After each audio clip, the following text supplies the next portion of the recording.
Oh, I'm back. Whoa, scary. No, the music shut off. How dare they? There we go. Okay, yeah, I really, as always when it comes to these drawing streams, I really don't know what to say in these little intro thingies. It's pretty much just what the title says.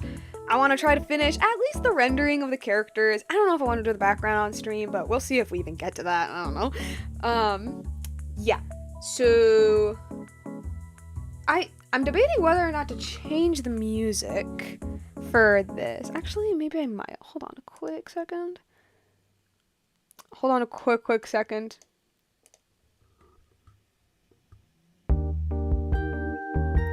Ooh, is that loud? I don't know if that's loud. I don't know if that's loud. Y'all can tell me. Yeah, I literally can't tell. Yeah.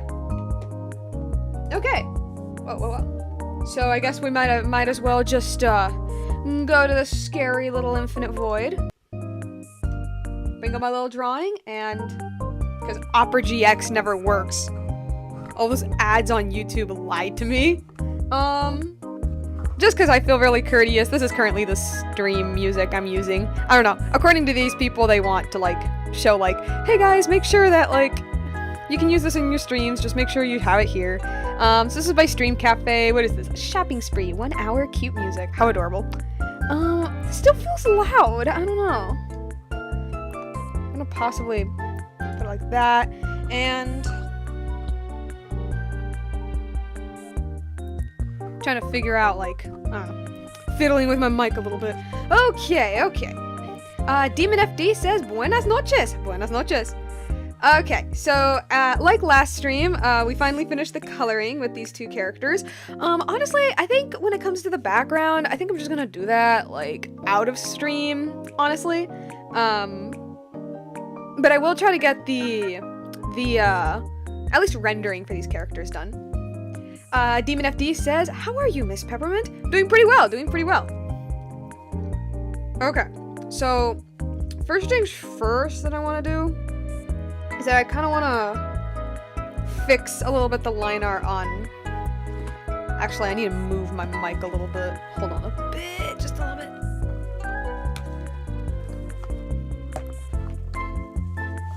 Okay. I want to fix the line art a little bit here, because... Where's the liquefy? Because something about it is just kind of low-key bothering me. I think it's because, like, his leg here just feels a little too, skinny for me. Alright, and I also want to... Wait, am I using the right brush? Yes, I am. And... Okay. Cora says, hello there. Hey. I'm just gonna elongate the sole, I guess, of the sandal. Maybe it can stay up there. Yeah, we'll make it stay up there for now.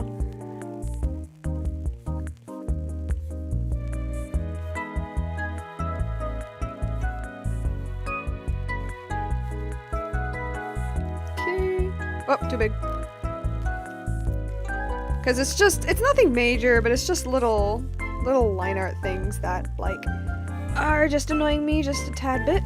That I want to fix a wee bit. I don't know.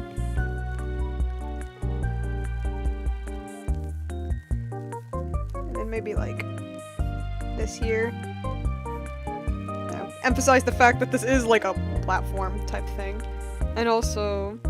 I'm just fixing a couple things that have low-key been annoying me. I'm gonna fix this part of the foot here.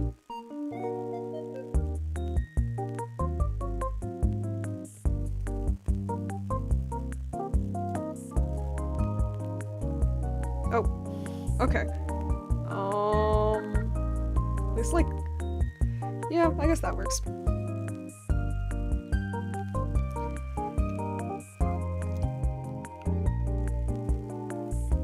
Just gonna fix this part here as well. It was mostly this foot. This foot has just kind of been annoying me for the past, like, few streams.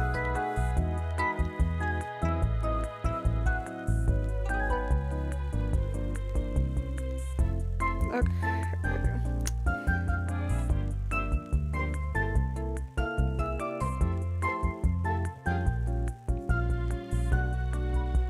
Vinny Joyce says, hey. Hello.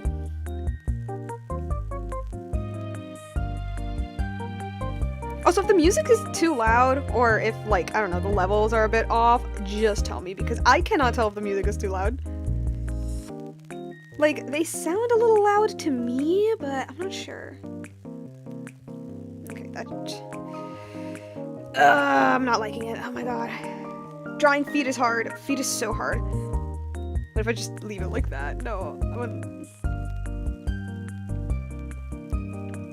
If I keep fiddling with it, then it's never gonna be done.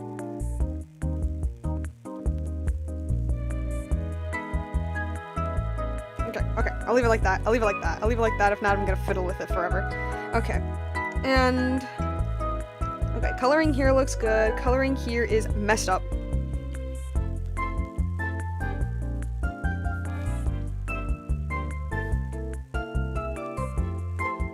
That's why this was important.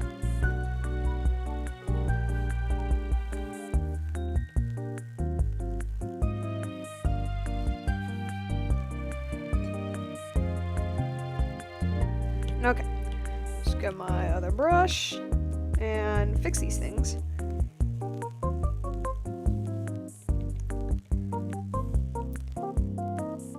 So I watched Watership Down recently. Yes, the movie about the rabbits that kill each other. That one, the famous one.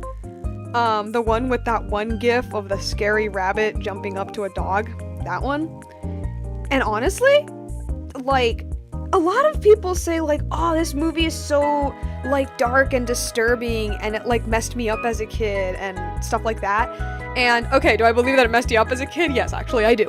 But it actually wasn't as violent. I don't know. It wasn't as violent as I thought it would be.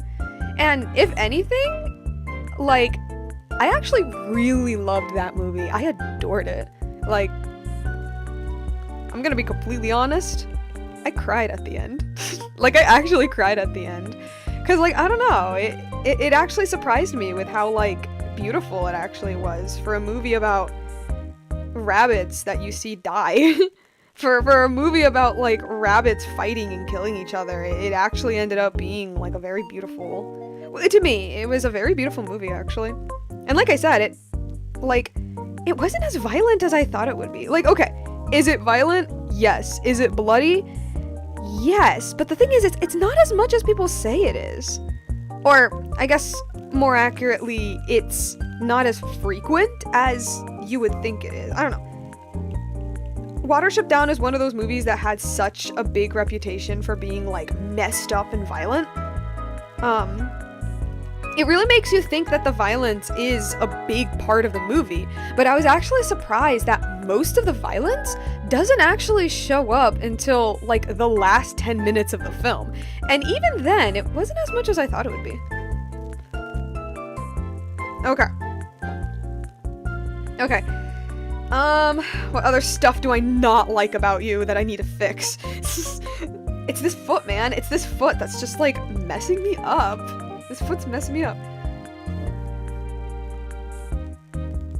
And that's too... No. Get the...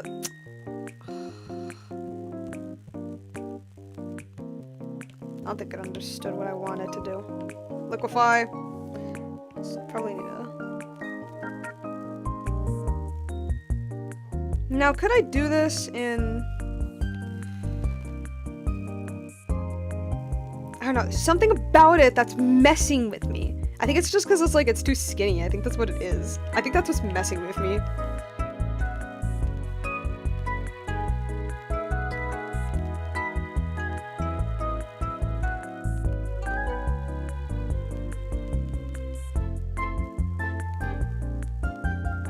But truthfully, I can't tell you.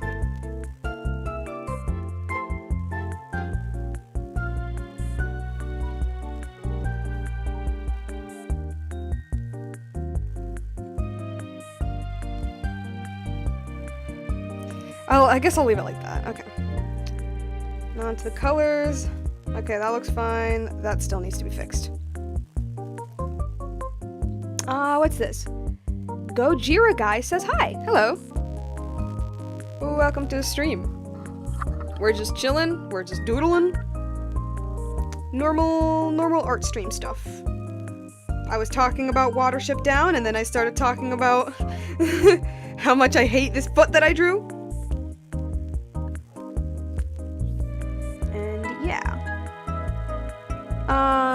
Jojira Guy says, what are you drawing? Okay, so technically this is Genshin Impact fan art, but I don't know if it's like gonna be that obvious to people because I'm not using like super popular characters. But this is basically just some like cute, fun little fan art I decided to do of well, at least like my design of the first Pyro Archon and Renova, which is the god of death, and because, well, this is like her actual design, because like their designs were recently shown, and yeah, it's just some cute fan art with the two, because according to the lore, like, they knew each other fairly well. I thought it'd be cute. Okay. Should be done. If I worry about this for too long, then I'm never gonna get this done. Okay, who do I focus on first? Obviously, I'm gonna focus on Jablank first. Okay. Just gonna now, like, render out his, like, skin, I guess.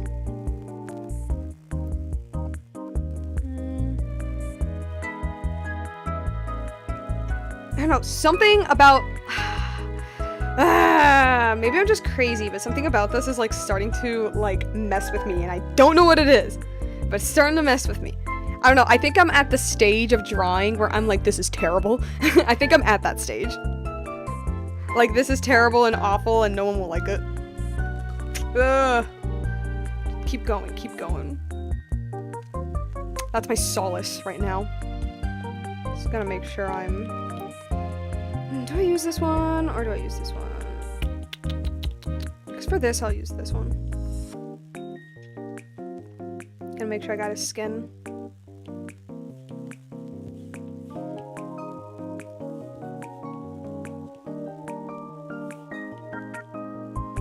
Now I need to remember all of the, like, little techniques that I was thinking of using.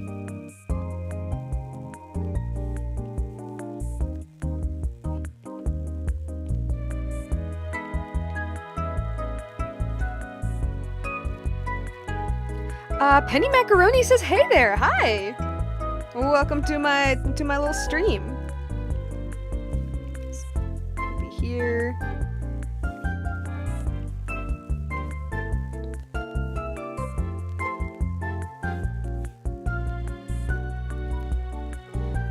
Here. Okay, and a little bit of ear, a little bit of nose, cheeks, eyelids, and I always tend to put a little bit on the head, or at least I do nowadays. Okay.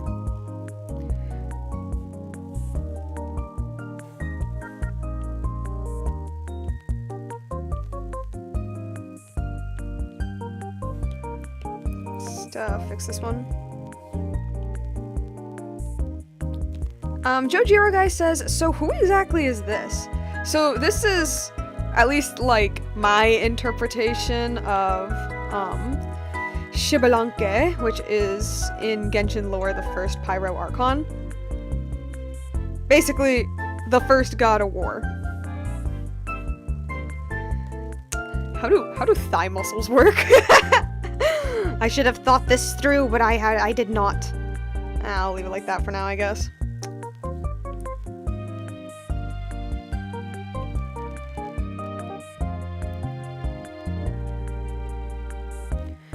Penny Macaroni says, funnily enough, I was drawing Xbalanque like 2 minutes ago. Yeah, that's cool.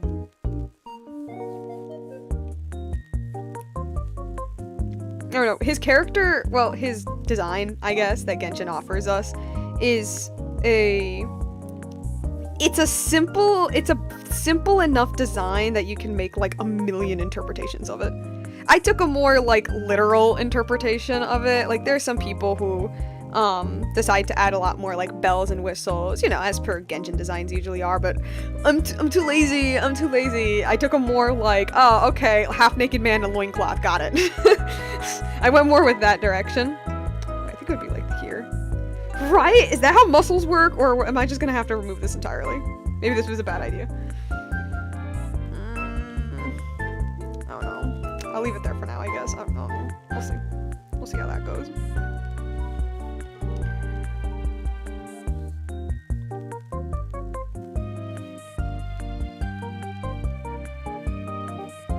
Okay.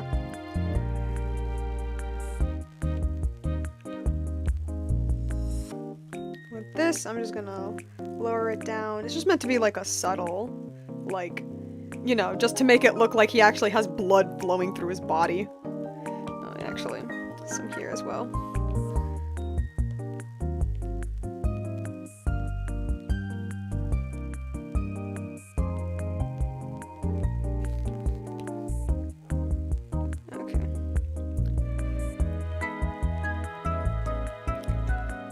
Cora says, I mean, he was the first Archon. Doubt the fashion was super elaborate back then. That is true.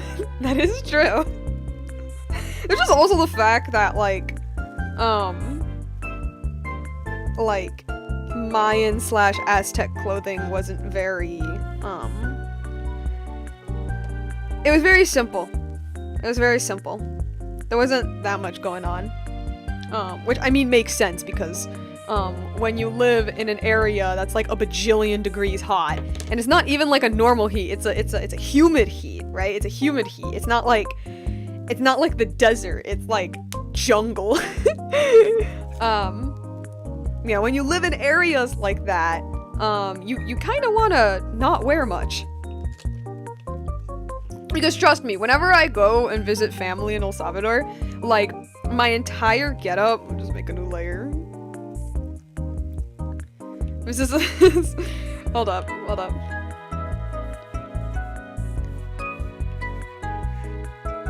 So like this is me, right? My entire getup when I'm in El Salvador, dead ass, is just shorts and a tank top. And that's it. Usually some sandals, if I'm really feeling it, then some like sneakers if I'm really feeling it, but that's it. It's just a tank top and shorts, and even then, I still feel like I'm sweating. I'm still like bathing in my own sweat. It is, yeah. Like, even when you're wearing like the most littlest amount of clothing ever, you still want to take that off. It is hot. But it's not just hot, it's humid. That's the thing. That's the thing about like, at least like Central America. At least Central America, it's humid, right? Because there's two different types of heat. There's the dry heat and the humid heat. The dry heat is the desert heat, which is, I've explained this before, but it's the reason why, like, at least in Genshin, the desert characters, kind of having like exposed skin, although like it makes sense because, you know, it's like an anime gacha game. There's also part of me that's like, you're gonna burn, because like I think the idea is like, oh, because it's really hot, you know, they don't have to wear that much clothes, and it's like, no, but it's not the hot you think, it's the dry heat. You're not boiling, you're toasting. Does that make sense? You're toasting, not boiling. Central America, you're boiling. I don't know if that's making any sense. Cora says, you could just be sitting and the humidity will smother you. Yes, no, 1000%. It's home, but it's also hell at the same time. Okay, so I think then got that with him. And I don't know, I don't know if I want it to be full. I guess like here. Okay.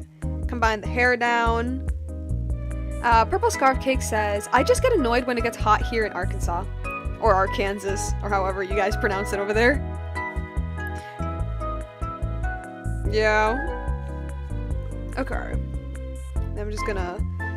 What was I gonna do with the hair? I was gonna do something with the hair. I forgot what it was gonna be. Oh, yeah, no, yeah. I was gonna add this little detail. This little detail here on his, like, bangs. I don't know, because according to art people on the internet, it makes, like, I don't know, your hair look... The hair look, like, more real.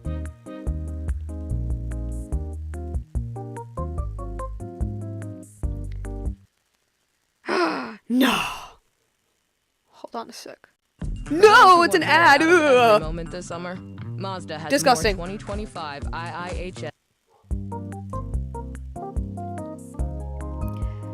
Penny Macaroni says, intricate weave work was a big thing back then, especially for noble people. I don't know if he was like a nobleman though.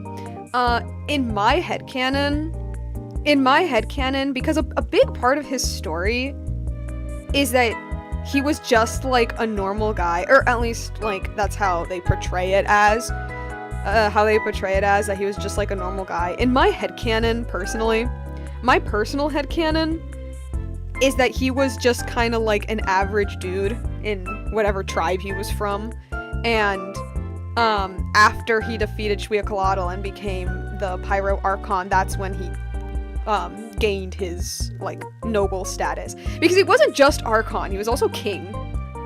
He was also a king as well. Had a crown and everything. Okay. I don't remember if that was the exact thing I was gonna do with his hair. I deadass don't remember it. I was gonna do something. I just don't remember what it is. Was that it? Was that seriously it? That feels wrong. I don't know. I mean, I guess that was. Okay, let me just blend this part a little bit because... Or maybe not. Maybe it would look better like that? Nah, I'm just gonna blend it a little bit. Okay. Merge that together.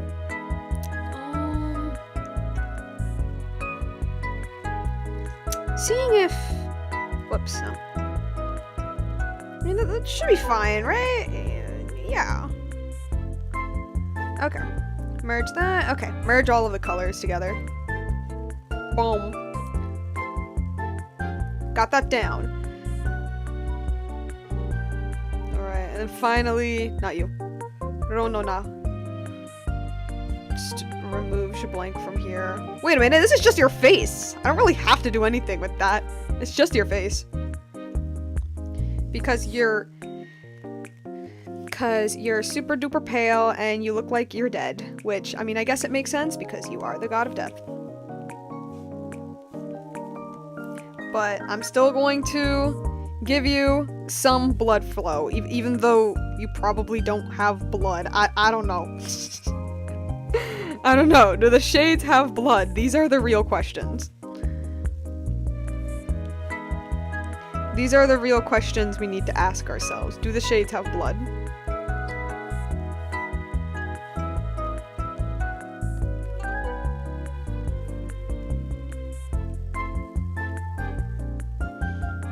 Oh, yeah, I mean, I guess that's it.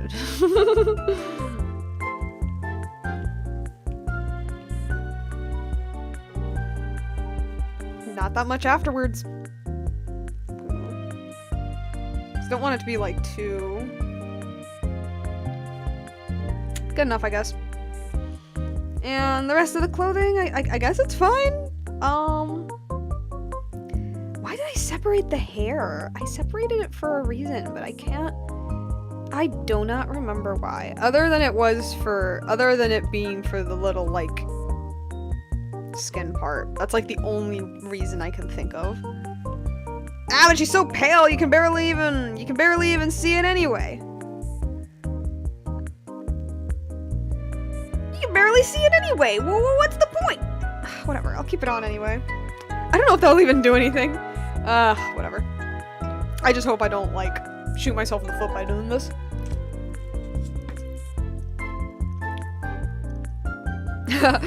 Cora says, if they have bones, they probably have blood. These are the real questions. These are the real questions.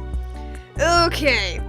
I need to think of a light source. I need to think of where this light source is at. Where do I want this light source to be? I don't know. Wait, actually, hold on a second. Because I had some, like, references for this. Just I lost them somewhere in the abyss.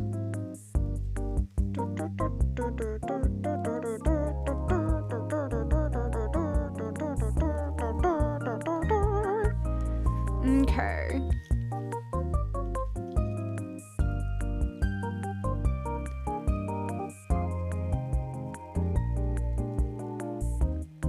Okay.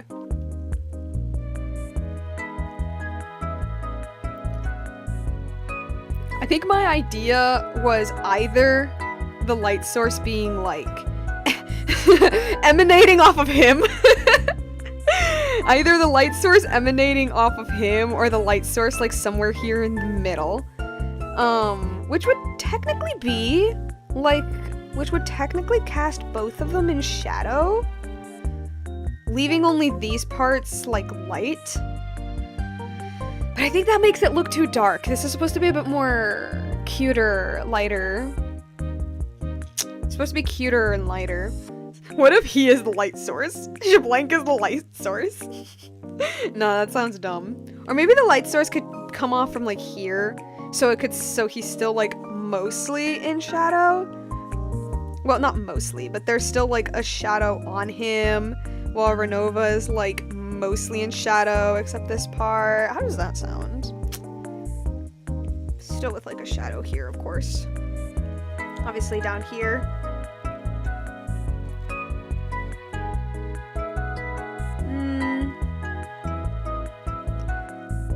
I guess that would be fine. I guess that would. I'm still thinking.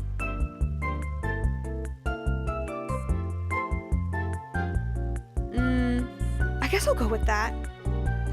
Alright. Alright, this is where the light source is from, and it's shining.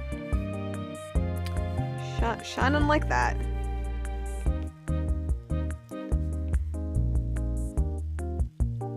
Okay. I'm kind of unsure. I don't know if I'm regretting this now. No! Get out of here!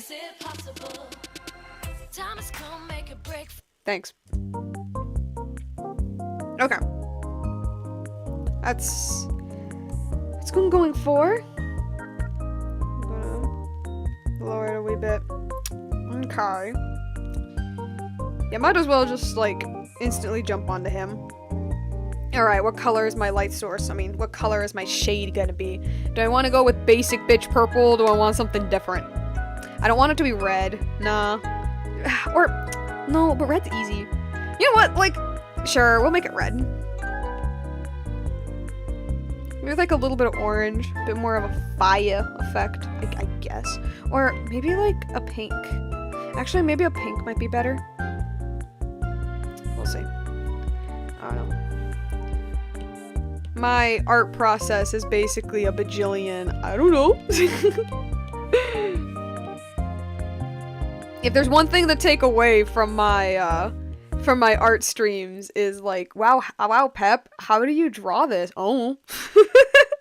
It's like that Family Guy meme that's like, PETA, how are you doing it? I don't know, Lois, I'm scared. The music shut off again? Okay. Let me just name this Shad. Alright. Time to start the shading. Typically with the shading, I tend to...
Or maybe, hold on, let me just remove this part here.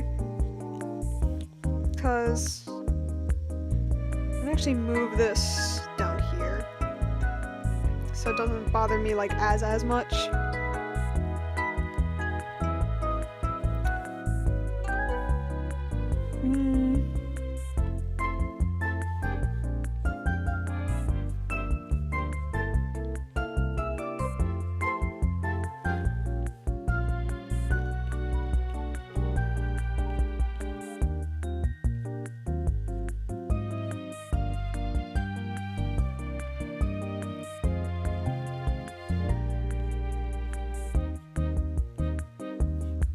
I guess I could shade in the whole ear. Or is that too much? I don't know if that's too much. Actually, no. I'll hold back on it. It'll just be the hair.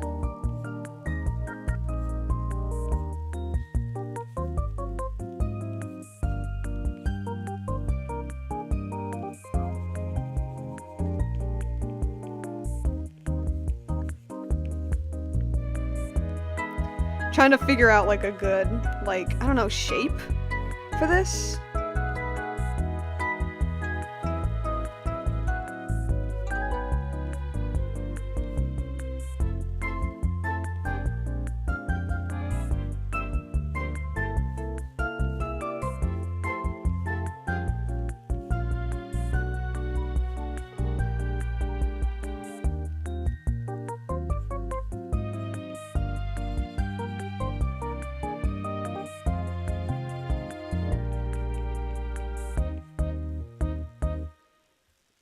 I can't help but feel like I'm not getting it. I can't help but feel that. I don't know. Hair has always been the like most complicated thing for me to like do. You know what I mean? It's always been the thing that I just like haven't been able to fully grasp how it works. So, I don't know. That's like the one thing I'm always struggling with. It's hair and how to like color hair and shade hair. And okay, I mean not color hair, but like it's mostly like rendering hair is the thing that I just like for some reason just can never properly understand. I guess. I don't know.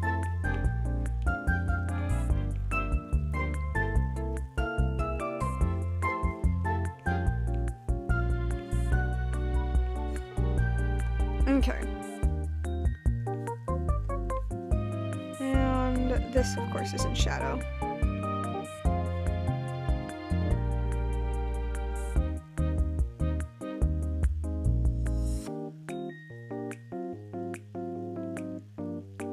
Okay.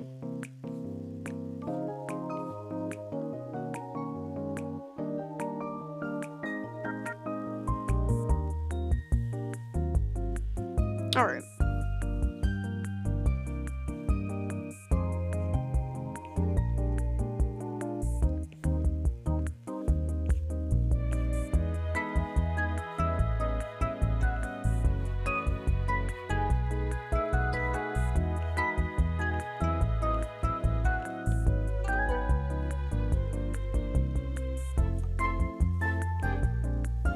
Or something? Alright, we'll see. I don't know. This part definitely. Maybe a shadow down here as well. Would there? No. Definitely a shadow like here though. Maybe like a little something here. Okay. Yeah. Okay. This part I want more of like a curve type thing.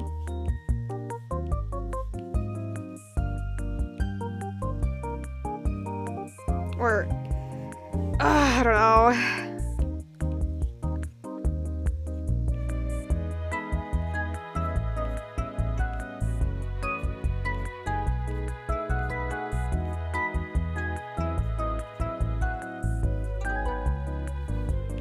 I don't know.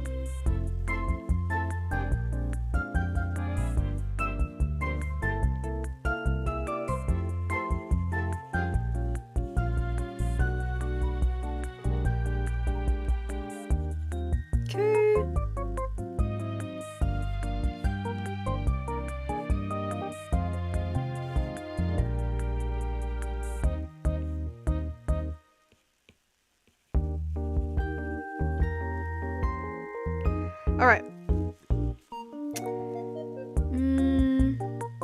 I think this part, I'm going to leave this part actually lighter. I think I'm going to leave this part actually lighter than,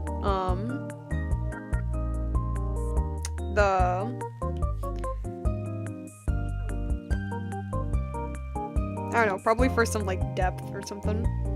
Yeah, that makes sense. And... a little bit here.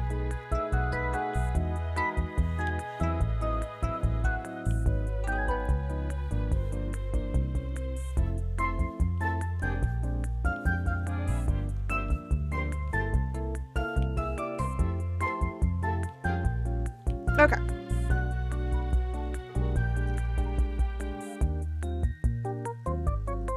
For the... I don't know if I want to leave the... I don't know if I want to leave the face fully... Well, not fully, but... Okay, obviously this part down here is going to be shaded, of course. No, what I mean is... Oh, maybe the earring, actually. Definitely have some...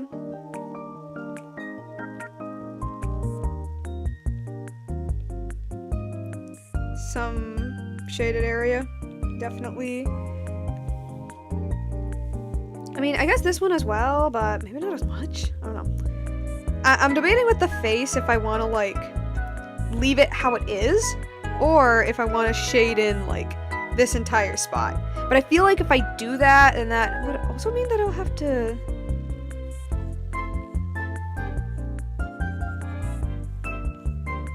Wait, or actually... I don't know. This may not be a smart idea.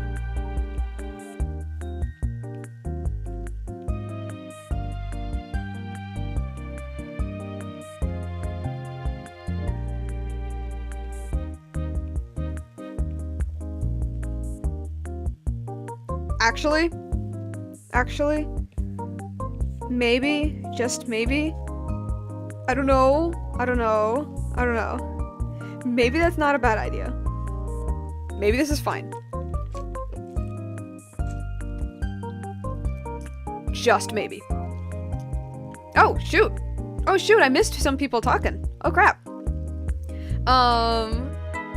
Let's see.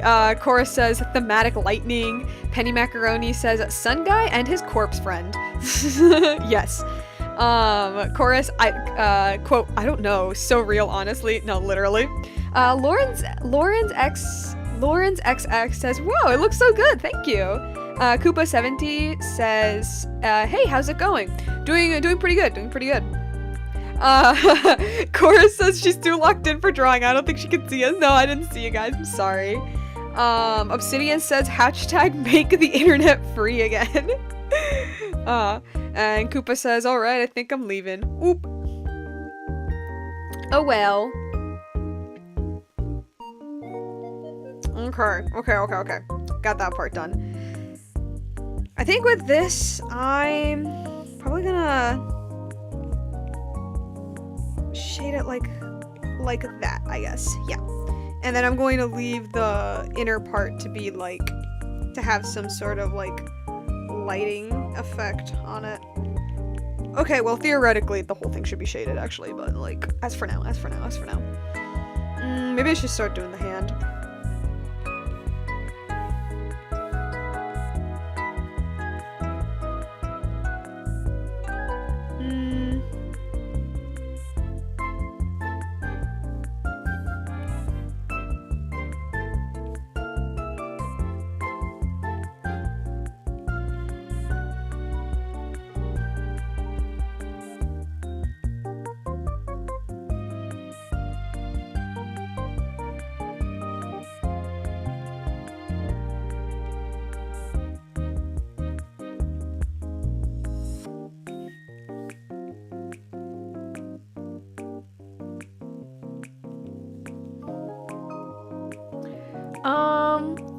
Penny Macaroni says thoughts on what exactly he and Ochkan had going on?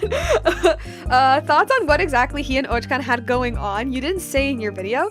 I always thought it was unclear if they were friends or a parent and child because of the timeline of Xbalanque saving him. That is... I didn't want to say anything in my video exactly because what I wanted for my video was to more so focus on, like, what we knew in canon. Sprinkle in just the tiniest bit of my headcanon, but mostly just explain what was going on in canon. But how I personally thought things. Okay, first of all, Zevin says, who are you drawing? Mentioned this a few times. This is technically Genshin Impact fan art, although it's not super obvious. This is the first Pyro Archon Xbalanque and the God of Death Renova.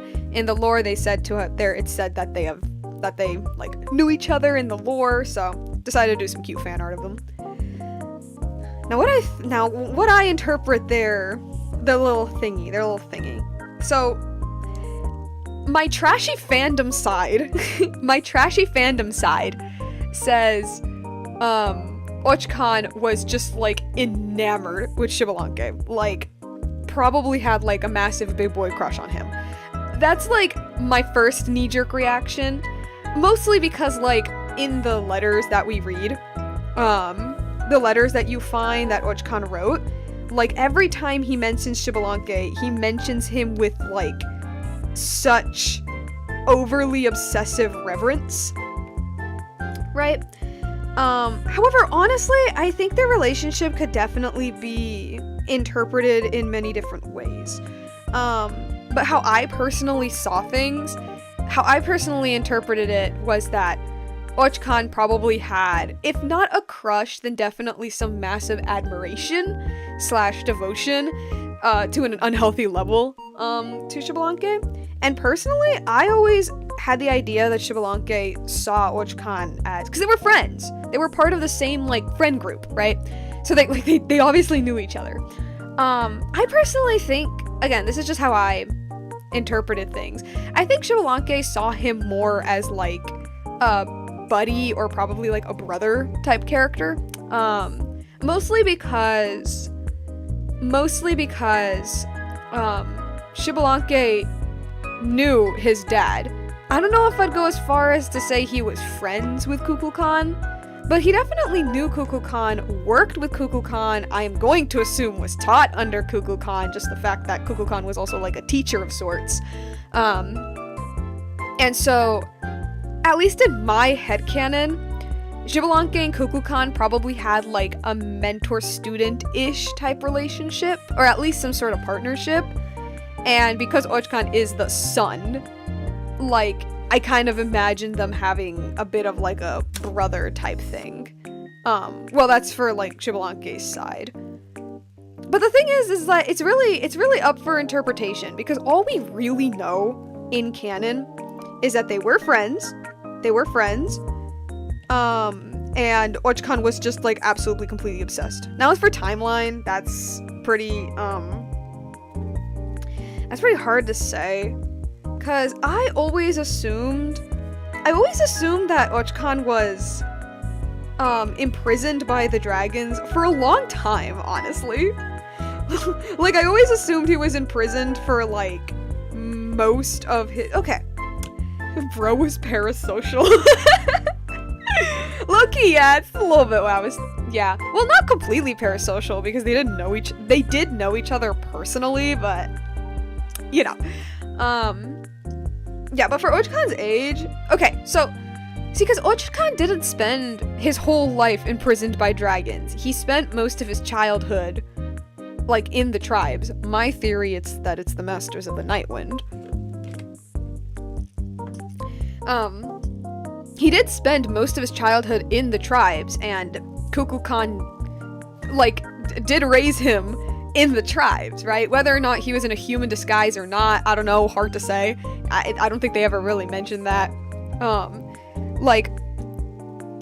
Ochkan did live out, like, a good amount, like at least some amount of his life.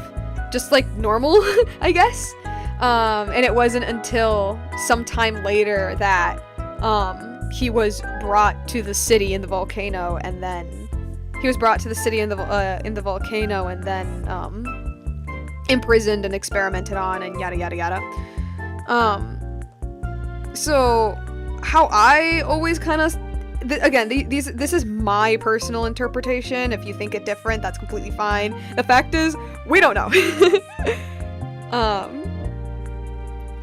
But I always assumed that for like Ochkan's formative years, like what you typically think of when you think of childhood, I always imagined like, oh yeah, in the tribes. I mean, yeah, in the tribes and stuff. And then I was thinking when he's like a little bit of an older boy, because he is still described as a child, a little bit of an older boy, if I were to guesstimate, I don't know, maybe like 12 or something, that's when he had his like kerfuffle with the dragons, he was imprisoned, and then like experimented on and stuff. And I always imagined that happened for a long time. I don't know, maybe that's just me, but I imagined that it happened for a while. And I always headcanoned that he was probably like sometime around his like teenage years when Xbalanque saved him, and his dad. His dad also was like a participant. No, because like Kukulkan, when Ochkan escaped, Kukulkan told like the city that the target has been quote unquote neutralized, which means that he killed Ochkan so that they wouldn't go looking for him. And so like there's that, and the fact that, okay, it doesn't outright say Xbalanque saved him, it just says that, like, after he was, like, rescued, Xbalanque showed him, like, great compassion, which, you know, implies that he was there, which, maybe this is just how I'm reading things, but it does kind of come off that Xbalanque and Kukulkan knew each other before he, like, met Ochkan. This is just, like, my theory. So, I imagine that, like, by the time the two of them met, Ochkan was probably sometime in his like teenage years, which I don't know, just makes sense in my mind, for me personally. Just makes sense for me. You know? And it's also around the time that you start developing crushes. I don't know, just saying. Just saying. But yeah, TLDR, how I interpreted their, like, little thing is,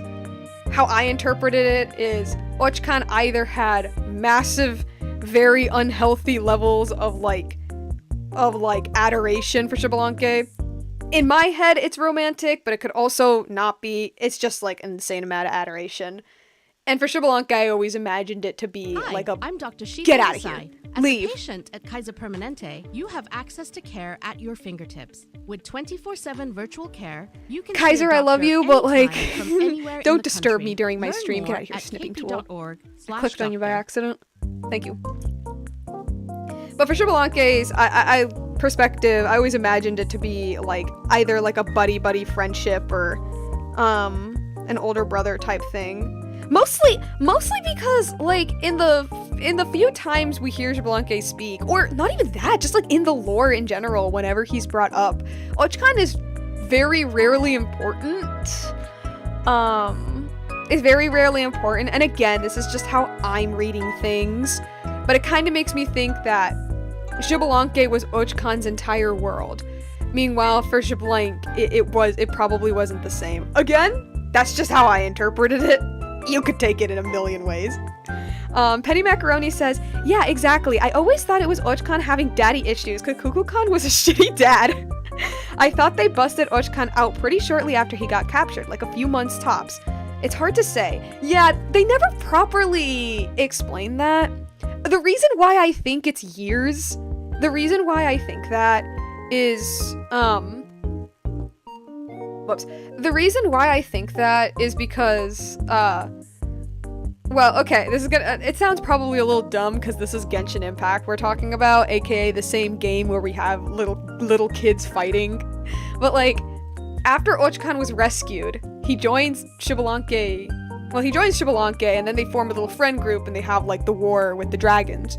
You know, which, again, in my mind, which would mean that Ochkan is, like, at least old enough to fight. And okay, yeah, I get it. This is Genshin Land. We have little kids fighting. I get that. But in my personal headcanon, I'm just like, no, he has to be like of an age where he can fight. I don't know what I'm saying. Not only that, he also helped out in the war too. Like, he helped read. He helped, like, the humans in reading dragon inscriptions as well. Which also implies that he was fairly educated. Probably most likely by his dad, I'm gonna be honest. But what I'm saying is that, like, even in the war, there's also this implication that he was educated as well.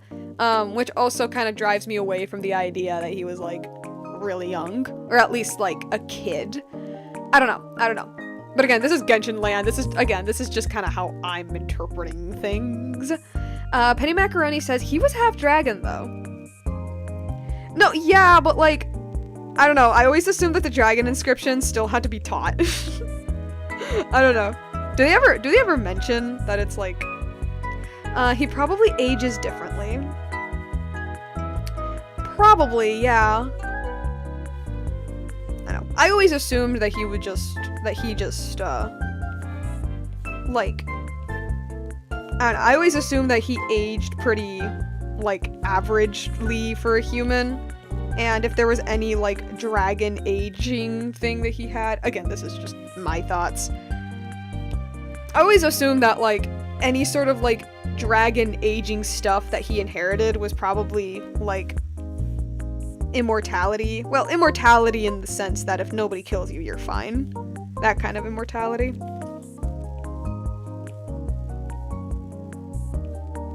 But I always kind of imagined that, like, I don't know, his actual aging was like, I don't know, like a normal kid. Oh no.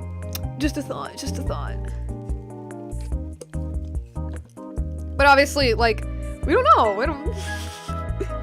Unfortunately, he is a lore character, which I mean, that's the thing that sucks. He is a lore character, so we're never going to know because he's not like a proper Natlan character, even though personally he's like, in my personal opinion, he's a lot more interesting than a good chunk of like the actual Natlan characters. That's just me. Or maybe that's just my obsession with lore characters in general. Penny says, dragon scriptures are taught, I think. And I figured they were. Because, like, the dragons in Natlan are portrayed with, like, human levels of intelligence. Not only that, Kukulkan was a teacher. So, it just, I don't know, just made sense to me. Also the fact that they're inscriptions, you know, they're writing. It doesn't feel like something instinctual. Lore is confusing, man. Yeah. Okay, would the light source hit his... Or actually, maybe instead of hitting his thigh... Hold up. Maybe instead of hitting his thigh, it would hit his, like, calf. Instead. Like that.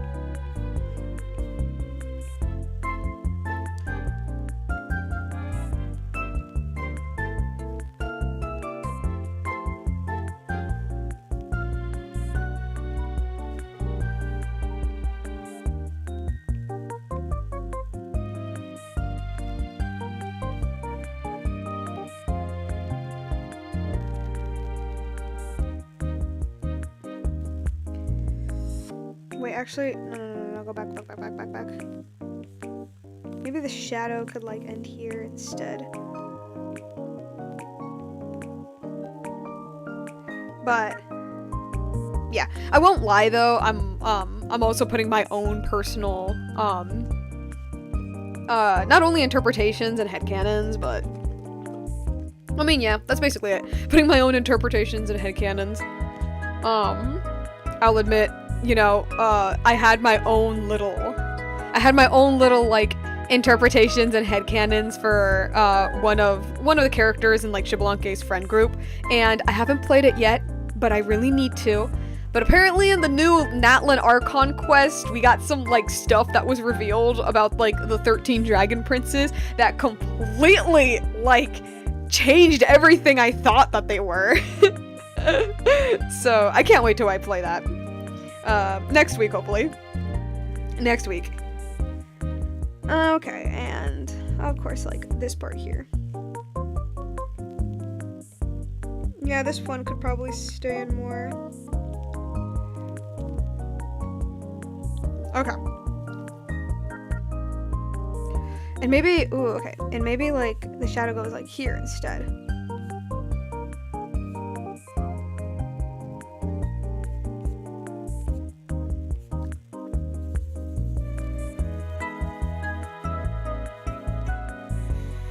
Right? Does that make any sense? I don't know. I'll just remove this here.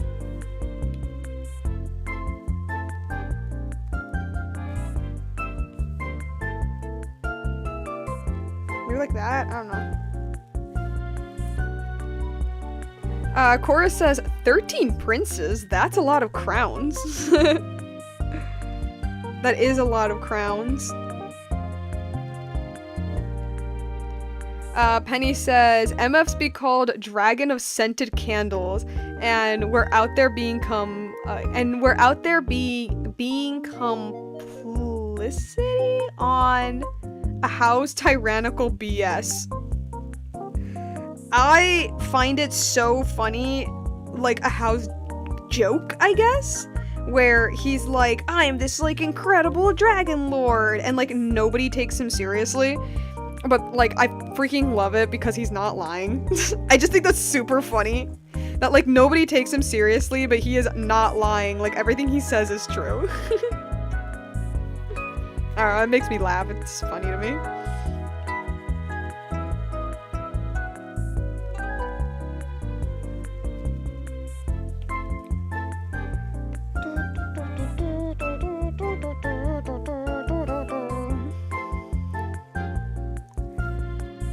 But yeah, on the subject of like my own headcanons and stuff, I've mentioned this like a couple times on the streams.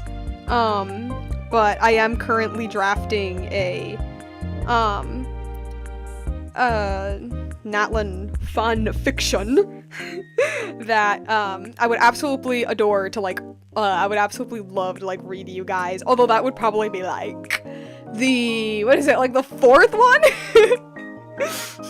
I want to get the other ones done first, which like I really need to like edit those, but like my life's been super busy, but I really need to finish those. I really need to edit those because like it's gonna sound super funny, I don't know, or maybe weird, but like I've mentioned this before, but I've seen a lot. I see a lot of these fan fictions as kind of like the ones that I'm writing is what I'm saying. I see a lot of them as like on practice on like my own writing, right? Like genuine writing practice. I don't just use them to write silly stories about the archons. I do try to use it with like, okay, I have an idea, how will it work, right? Or stuff like that. And so because of that, even though that they are just fan fictions, I kind of sort of, hold on, actually, this music's been, is this the 10-hour version? It's the 1-hour version, okay. Because I had like a few other like little tracks to play.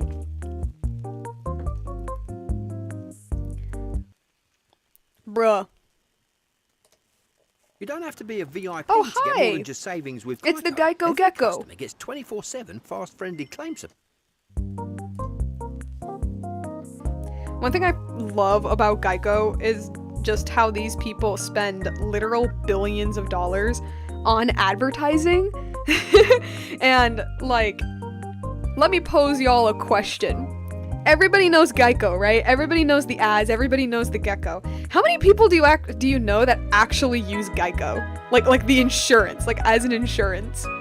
I have only ever encountered like one person in my life that I can remember that actually uses Geico. I'm sorry. Penny says, my theory is that he's the serpent from the rail in Jalonen's quest. Like, the snake that possesses and wears the skin of the hero twins during their defeat is worded similarly in the readables. I haven't played Jalonen's quest. I really should. Oh, this part.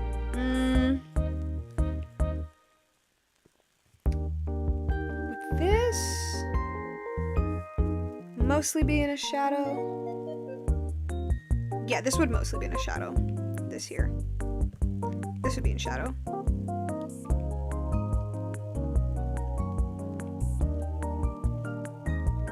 And probably doesn't like probably like maybe like that. Yeah, but what I'm saying is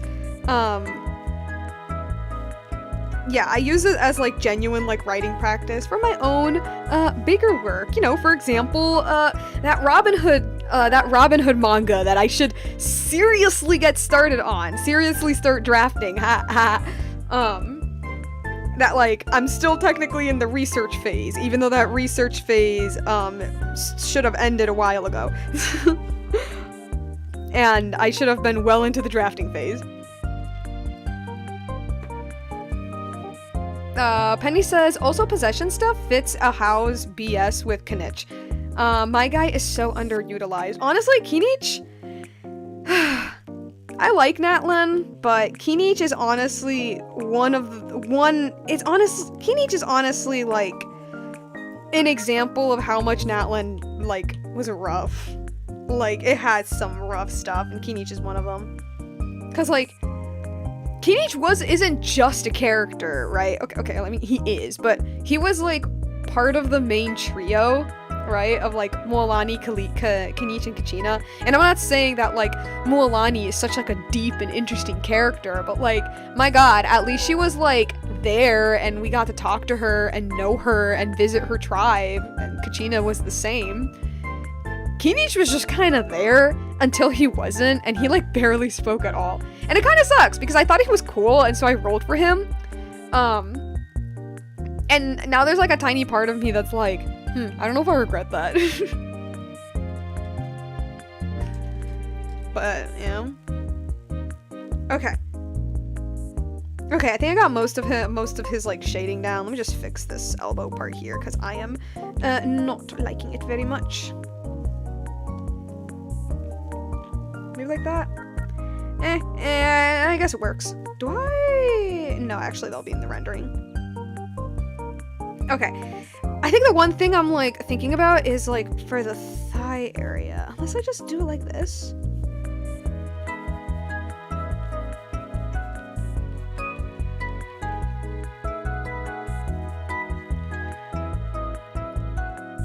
I mean, it works. I just feel like that's just too... I don't know. This just isn't enough for me. It's just not enough for me. I don't know.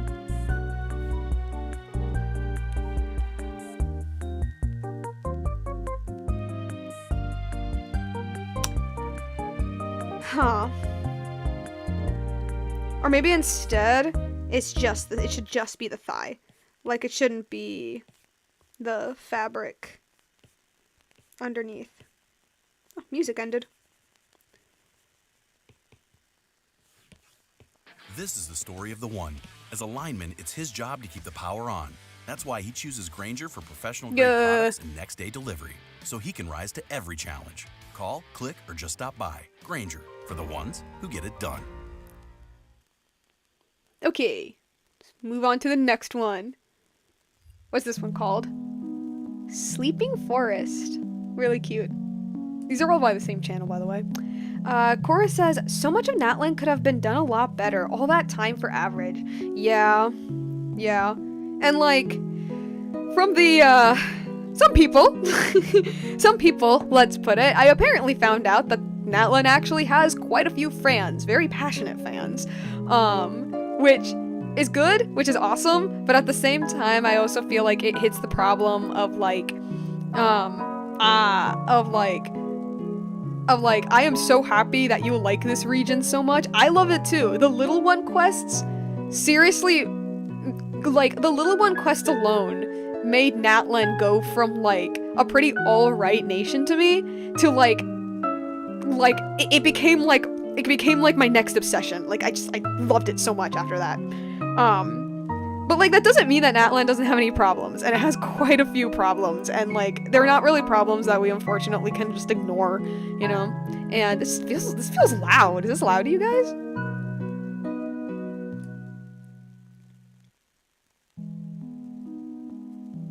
don't know. So, yeah, like, you can absolutely adore something while still, like, acknowledging its problems, I think. For instance, one of my favorite... Okay, I think Shabalanke's shading is done. One of my favorite animes, dead ass, is Magi the Labyrinth of Magic. And the majority of people who watch Magi are just like, I mean, it's alright. It's an alright anime, right? And if you've read the manga, well, I think a lot of people who read the manga are like, oh wait, no, this is actually like really, really good. And then the ending arc, and then the final arc happened, and then people are like, oh, that final arc kind of sucked actually. And then here's me, where I'm like, do I agree that Magi's kind of alright? Yes, actually I do. Do I agree that the final arc sucked? Yes, okay. I agree that the ending sucked. that we can agree on. And but for some reason, I just adored Magi so much for as normal, I guess, of an anime as it was, for as kind of low-key basic as it was. I don't know what it was about it, but I just fell in love with it. I think it was mostly to do with, like, the characters, the themes, a little bit of the world building, the fact that it is a fantasy show that takes place in ancient time period, like, well, it's mostly Middle Eastern inspired in quotation marks, but there's also, like, Roman Empire, right? So it's, like, 1st century, I guess? And it's ancient. It's like ancient fantasy, and you don't really see that much these days. Like, whenever something is fantasy, it's usually always medieval. And I love the medieval times, okay? Like, my stories are in the medieval ages, but, like, I don't know, just to have a fantasy story that takes place in some other time period, I thought was, like, super, super cool. And, like, I don't know, I liked it a lot. However, I do agree that Magi isn't exactly the best show out there, and I totally understand people who watch it and go, I mean, it's alright. Because I do agree, yeah, no, it is kind of just, like, good, but nothing substantial. And yet, for some odd reason, like, I just fell in love with it. Okay, I need Shade Renova. I think I mostly want her cast in shadow. Oh, okay, whoops, made a mistake.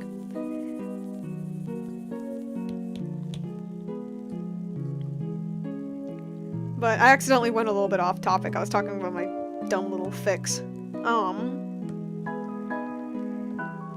So, kind of what these little fanfics ended up... Actually, let me remove her thing first. What these fanfics kind of low-key ended up being is not exactly... It's not rewriting Genshin Impact or Genshin lore. No, it's more like fleshing out Genshin lore, but with, like, my own personal interpretations, I guess is the best way I can put it. So, like, for example, this is gonna sound so weird. So, for instance, for, like, my 2 Mondstadt ones, which are mostly focused on Venti, which, of course, they were my first one because he's my favorite character. If somebody tells me this isn't Venti from Genshin Impact, it feels more so like an imitation, I guess. I would be like, oh, that kind of hurt me, but, like, I mean, yeah, you're kind of right. Like, there are some points in the fic that, like, I admit he doesn't act completely in character, but in my defense, I need Homeboy to open up a little bit for the sake of the story. I need Homeboy to, like, have his little Vietnam War flashbacks for the sake of the story. You know, it's just me, like, interpreting his character in a certain way and then just, like, kind of cranking that up a little bit. Cora says the art style of Magi is pretty cute. I love the art style of Magi. Like, people say it's very basic. It's a very contemporary style. It's very, like, when you first think of the general, like, a basic anime art style, you tend to think of Magi. And I do agree that it's definitely that, but honestly, I think that's its charm. I honest to God think that, like, its basic art style is what makes it so charming. It's just so, like, you know, kind of like how Demon Slayer is just the epitome of shonen anime. Like, it takes all of the shonen anime tropes and just embraces it fully. Magi is it's kind of like that to me in a very similar way. It's like people call it a very basic anime, and I do agree, but I can't help but feel like its basicness was low-key the point. It's less so trying to be basic and more so like embracing the fact that it is, if that makes any sense. Of course, that doesn't mean that the author didn't want to put like more into the show, into the manga specifically, because I also read the entire manga, and to this day, Magi has actually been the only anime that I've read the manga to completion. Because I'm really, really bad at reading manga. And in the final arc, like, I think one of the reasons why the final arc was as rough as it was, because I'm not going to pretend that it wasn't, especially the ending.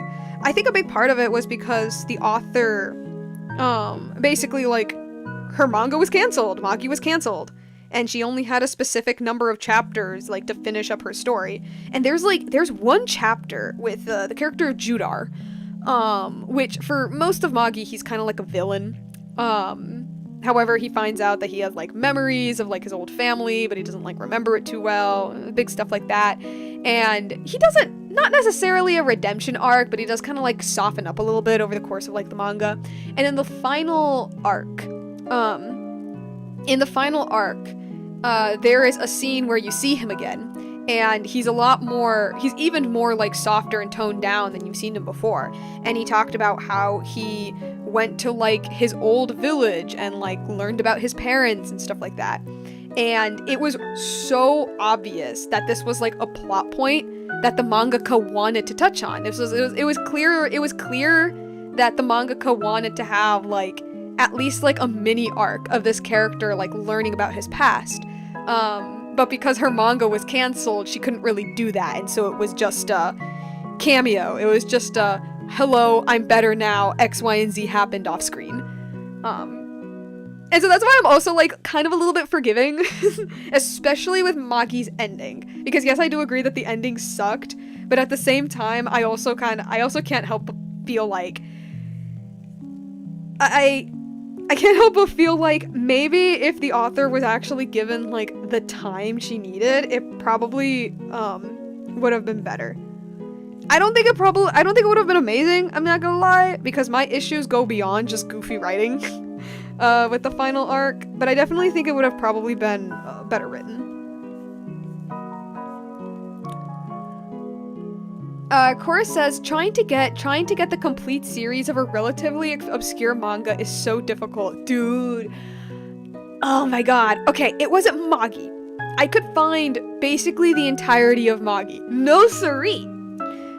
The super difficult part for me was its spin-off series, which was The Adventures of Sinbad. Now, the Magi fans are going to crucify me, but I liked Adventures of Sinbad a lot more. I love Magi, I already mentioned. It's like one of my favorite animes, but I can't help but feel like I like Magi because of Adventures of Sinbad. And the fact that Adventures of Sinbad is connected to Magi, which makes me like Magi. The first one of the two that I ever watched was actually Adventures of Sinbad. I watched Adventures of Sinbad first, and then found out that it was the spin-off of... Well, okay, I knew it was part of the Magi franchise, but because technically Sinbad, chronologically in the timeline is first, I watched that one first, and then I realized, oh wait, no, I wasn't supposed to watch it like that, and then I watched Magi. So, Penny Macaroni says, gonna have to leave now. Bye, people. Goodbye.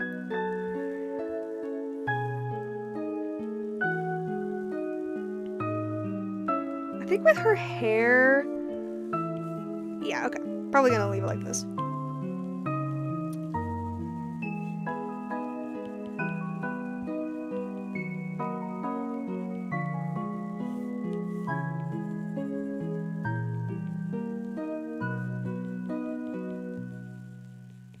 Okay.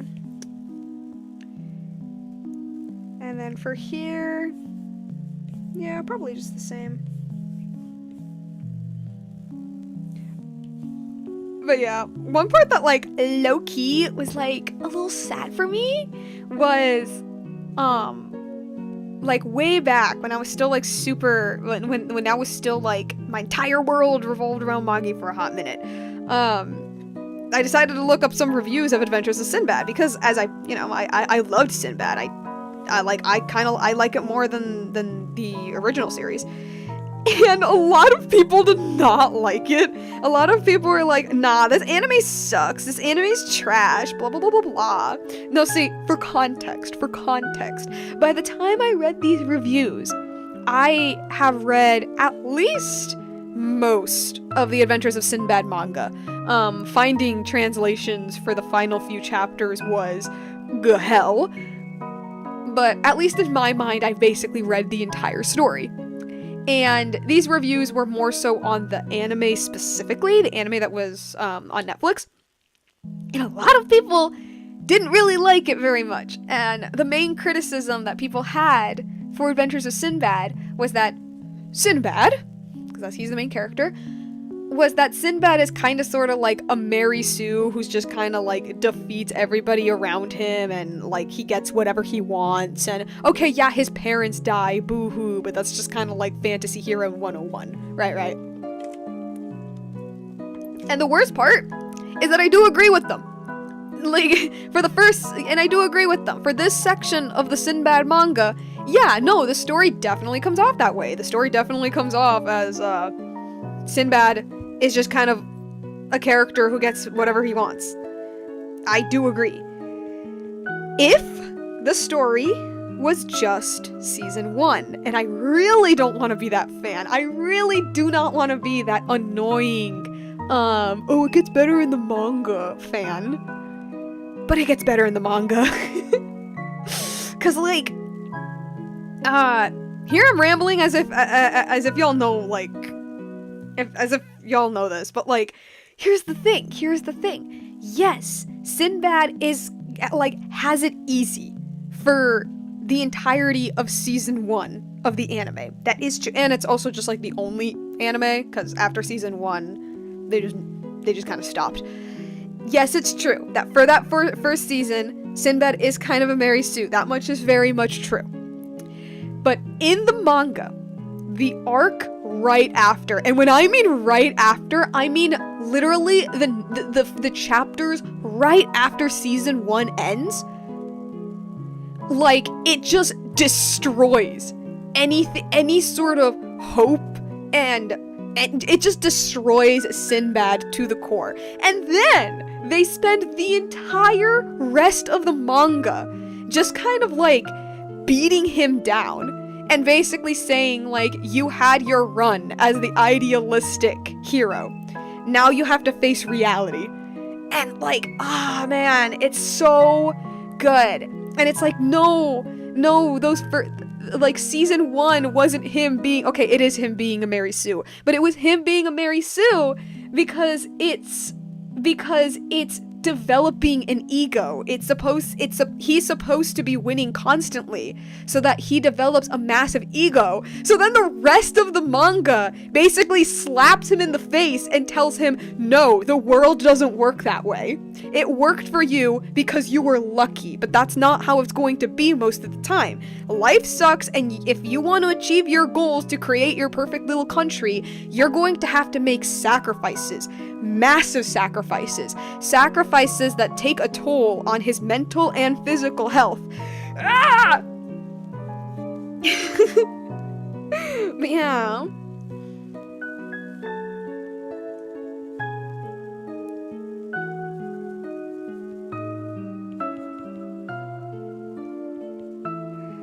Unfortunately, though, reading the majority of the time, reading the Sinbad manga is pretty easy. Stuff just gets difficult once you start, like, approaching the end of the manga, because I don't know if any of the translations I read were even official, but if they were, then they certainly didn't translate the last few arcs. They certainly didn't translate that. It got so bad. It got so bad that for the last few chapters, I had to read it off of Tumblr translations. I had to rely on Tumblr translations. So that was an experience. Not that I don't trust the Tumblr translations, but like actually no, that's just it. I don't fully trust them. But for most of the manga I read pretty fine.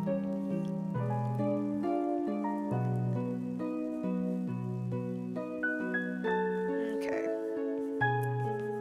I need to lock in with this Renova thing because if not, I'm never gonna finish it. I'm never gonna finish at least shading it. I don't know if I want to put any lighting on it.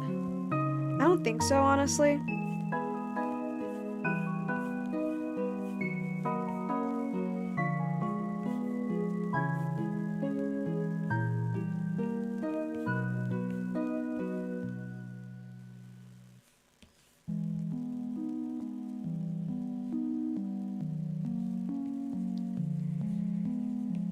But yeah, with my dumb little fix, with my dumb little fun fix, that I keep bringing up,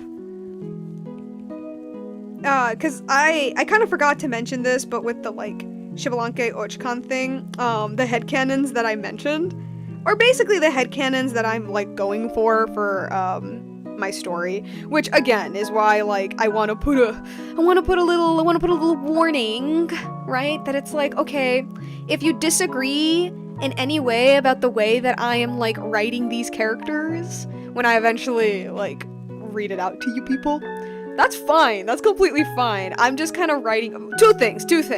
A, these are just my personal interpretations of the characters. Not only is it my own personal interpretation, but it's also the fact that like these are characters that don't have much character to begin with. We only have like bits and pieces from the lore. So when I say this is my interpretation of the character, I'm not saying this is my character, because it's not. But what I'm saying is that after you spend so much time thinking about and crafting a character, even if it belongs to a different property, it does kind of sort of low-key start to feel like your own. Just a little bit. Which is why, like, I want to preface that, like, in my little fun fictions, like, that may be Xbalanque, that may be Farina, that may be Venti, but, they're not Genshin's Farina, Xbalanque, and Venti. They're mine. Or at least, yeah, that's number one. They're my interpretations. Number two, which coincides with the interpretations, they're interpreted, especially with like Xbalanque and Ochkan, they are interpreted in a certain way to fit the story that I am crafting. Chorus says, they're just concepts that you can just project onto any way you want. Yeah, exactly. They're more so concepts, if anything. It's like, oh, this is gonna sound weird. It's like the Onceler from the Lorax, hear me out. That the Onceler in the original story isn't really a character. He's more so a representation. You know what I mean? He's not so much a person as he is a vehicle for Dr. Seuss to tell his story, right? And so because of that, you can interpret the Onceler in many different ways. Certain ways I don't necessarily agree with Illumination, but definitely in certain ways. So, yeah.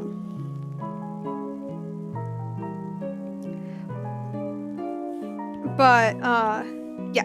So basically, man, I forgot what I was gonna say. Hold up. I need to remember. No, I forgot. I don't know. I think what I was saying was like specifically for like Xbalanque and Ochkan in at least like the current draft that I have. I'm not gonna do like a million drafts for these fics. I don't want to do a million drafts. These are fanfictions at the end of the day, but at least like a presentable state. For those two, it is kind of like because there's so little about these guys, about these characters, you know, I did kind of have to develop them low-key from the ground up. And more importantly, like I am using them for the sake of a story that I am trying to tell.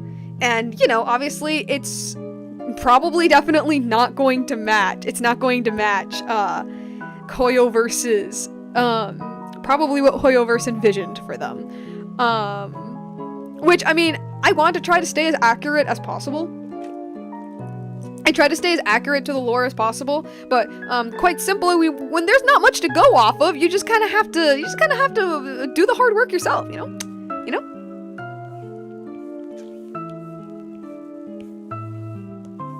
You know, Hoyoverse didn't give me a deep psychoanalysis on these boys, so I'm gonna do it for them.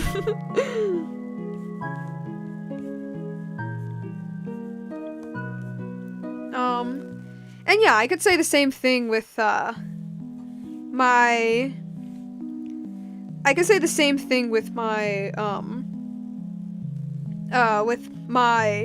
Mondstadt and Fontaine fanfictions. Because, like, I know that, like, that one Venti fan, that one super obsessed Venti fan, which I am one of them, but that one person is going to be like, oh, he's so out of character, this is not how he acts, yada yada yada. And then I'm sitting here being like, actually no, I do kind of agree with you, this probably isn't how he would act in a certain scene. Yes, he probably most likely didn't, and yeah, he probably most likely didn't and wouldn't talk about, like, his traumas to Vanessa. I agree with that. But, like, man, like, the story needs to happen. The story needs to happen. For the sake of the story, I need this guy to, like, open up. So, like, even if it's probably out of character for him to open up, I need it for the sake of the story.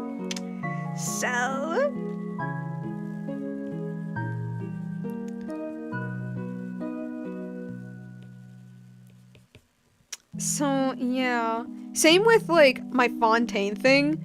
I mentioned this before, like, months ago, but in my Fontaine fanfiction, I kind of, sort of, a little bit, just a wee bit, hint at Nicolette X Farina ship, because I do personally ship them, okay, I do. I try not to make it, like, I tried to not make it, like, a ship story, like, it's not a Nicolette X Farina story. It's not that, but I did want it to sprinkle in just a little bit something here and there, right? And, like, that sounds like whatever, like, okay, fine, Pep, so what? But, like, dude, the Genshin fandom is rabid for everything. For everything, and for some gosh darn reason, like, this ship, for some reason, is, like, low-key controversial to some sections of the fandom. Which I don't understand. I think that's weird. I think that's weird. I've already explained why I personally ship them. But to me, it's like, okay, so what? Like, you don't ship them? That's completely fine. It's actually, yeah, no, it's similar to, like, Ochkan and Shibalanke, where, like, their relationship can be interpreted in many different ways. But one thing I will tell you 100% is that I do not think that Farina is a child. I don't even think she is portrayed as a child. I think Farina is very obviously portrayed and treated as an adult. Probably a young adult, but definitely an adult. That's just my piece, though. That's just my 2 cents.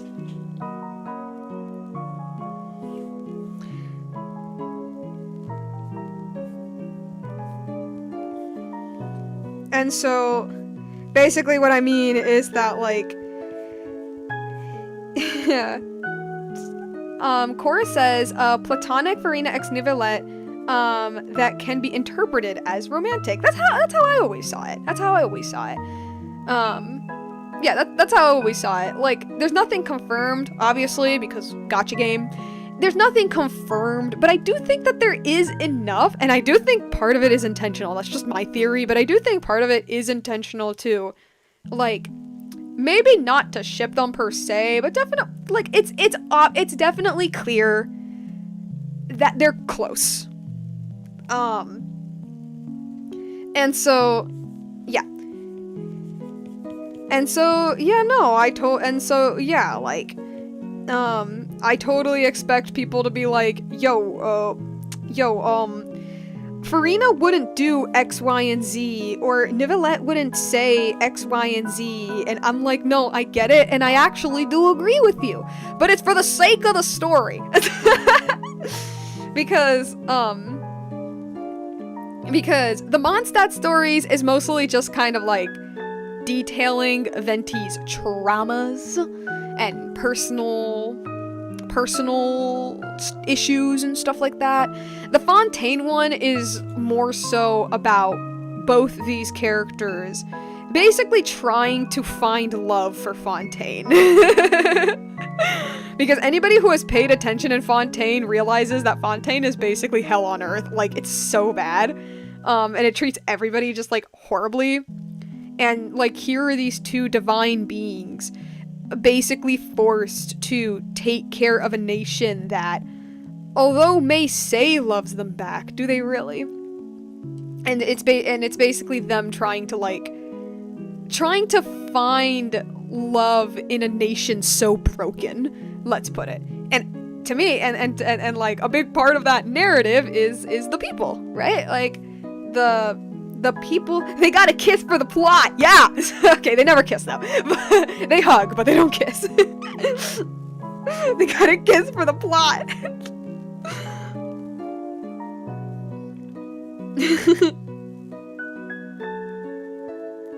Wait, actually, maybe like that would be better. They gotta kiss for the plot. But, because I've mentioned this before, but like the Fontaine fic is very loosely inspired by Lin-Manuel Miranda's In the Heights, and I know that sounds really weird, but trust me, it's not as weird as like you would instantly think. And in the Heights, you know, one of the big reasons why the characters, even though a good chunk of the characters leave the neighborhood, one of the reasons why they even hesitate in the first place isn't because they like the neighborhood. Half of the characters want to leave, but it's the people, it's the memories, it's the experiences they had there, right? And, you know, I kind of wanted to do something similar. And for Nicolette and Farina, I think one aspect that I think some fans tend to forget about them is the fact that for so long, for basically their entire 500 years, they were basically like the only constant in each other's lives, you know? And it's like, oh, but like Farina still suffered. She still suffered, and Nicolette wasn't really there for her. And it's like, okay, yes, but because Nicolette didn't know. It's because he didn't know. That was part of the plan. A big part of the plan was that he didn't know. Actually, I think I can just render that. A big part of the plan is that he didn't know about this. But it doesn't mean... Again, this is just my personal interpretation.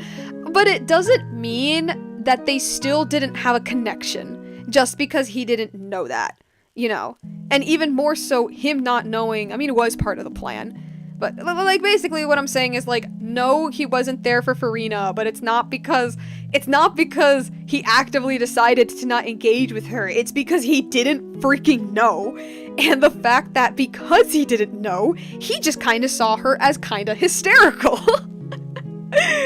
But it doesn't mean that he, like, ever hated her. They're still, like, whether or not it's platonic or romantic or however you want to interpret it, there is a connection.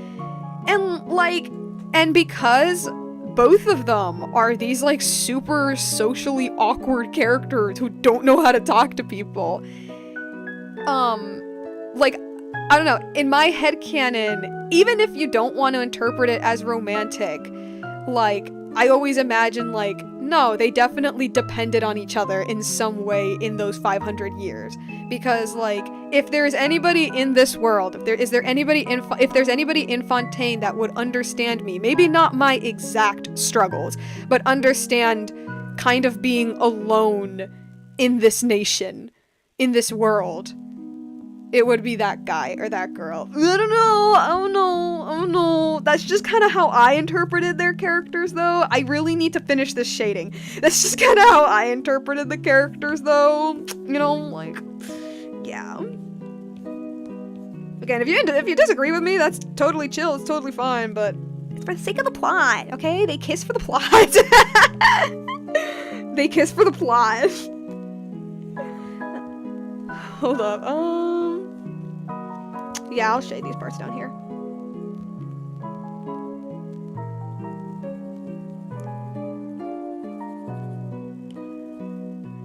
But yeah, I think it's also a big part of, I also think a big part of it is the fact that, like, I don't ship characters. I mean, okay, I do. That sounded so, I do ship characters. That's a freaking lie. I guess what I mean is that I don't really engage in shipping culture, mostly because I think it's so toxic. It's so incredibly toxic. I don't really engage with shipping culture, but, I think, like, one thing I noticed about, like, when I ship characters versus, like, how most fans ship characters, and it probably just has to do with my, like, author brain, my writer brain, but, like, I tend to ship characters based on, like, the story potential they could have, if that makes any sense. And also just because I think they're cute. That's the obvious, of course. Like, number one, I think they're cute, but then I'm also like, okay, but, like, what kind of story could I craft with this? Like, more or less, like, how interesting would these characters work together, I guess, is how I tend to see things. And for Focolette, I think is the name of the ship. And for Focolette, I actually see quite a lot of story potential. Just by the fact that these are two emotionally broken people who basically had nobody but each other for 500 years. And then just add the part of the drama that, like, they understand each other without really knowing that they understand each other. I don't know if that makes any sort of sense, but, like, they both have very similar issues, but the issues are different enough that they're like, oh, that one does, oh, like, he doesn't understand me. And it's like, no, he doesn't understand the exact predicament that you are in, but he does actually understand the feeling of just, like, being alone and having, like, nobody to really rely on except yourself, and, like, you know, all of that. You know, Nicolette has Risley, but Risley's a human. Risley's gonna die. And okay, yeah, Farina's gonna die too, because she's a human now, but, like, for so long, like, I don't know, I'm just rambling. I'm going off like a crazy person.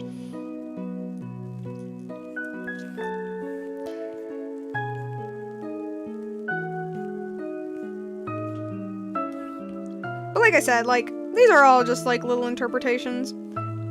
I don't know, maybe it's just because I get scared. Maybe I just get scared of what people would say. And so, like, whenever I will make my little audiobook thingy, which I do want to do, whenever I do make my little audiobook thingy for these fics, I'm like, nah, I'm definitely gonna have to put, like, a little disclaimer and be like, disclaimer! These are my interpretations of these characters to serve the plot. So if you think that they're out of character or you do not agree with what I'm doing with them, that's perfectly chill. I just want people to enjoy the story.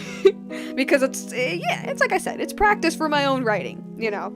I'm treating it less like a Genshin fanfiction and treating it more as a template for me to make a story, if that makes any sort of sense. Okay, hair. I gotta think about what I'll do for this hair.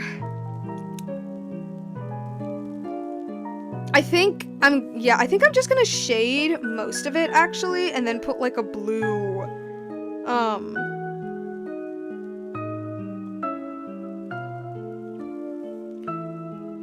maybe, like, here? Yeah, maybe. Ooh, what if I, like, end this stream with an excerpt of that Fontaine fic? Sorry guys, no excerpts for the Natlan fic just yet, as I'm still, like, drafting it out.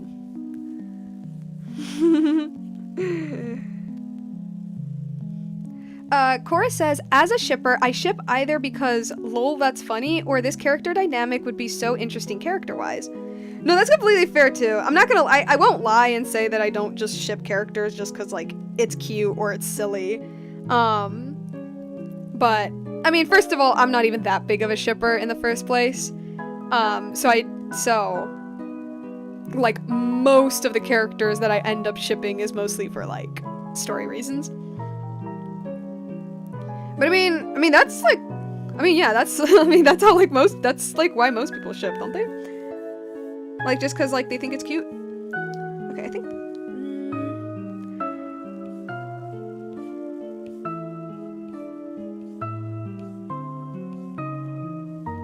If I go like that and then.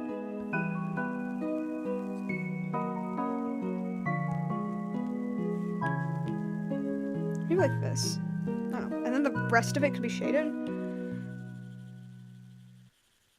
I don't know if this will I don't know if this is even gonna look good, but I'm trying something.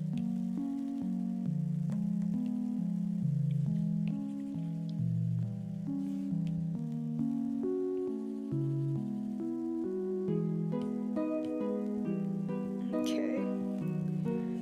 This part up here obviously is gonna be.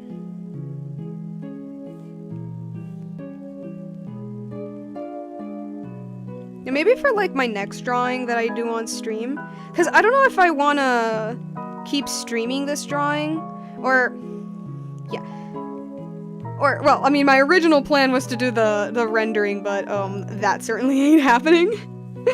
Or okay, actually maybe I could just do the rendering for this one in not next stream. Well, yeah, maybe next stream. Maybe next stream. What I'm saying is that, like, I don't know if I want to do, like, I don't know if I want to do any background for on stream, because the background is definitely just gonna be me, like, staring at the piece and being like, a frame, maybe? No. A square? No. A triangle? It's... I don't think it's gonna be all that entertaining. It's just gonna be me getting frustrated all the time. And, like, look, that has some entertainment value, but, 2 hours of pure rage, I don't know. Or... Huh. Maybe instead, like that. With this piece coming out like that, maybe?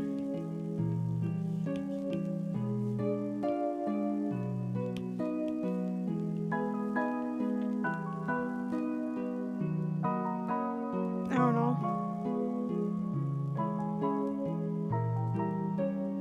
Okay. Oh, for this? I completely forgot.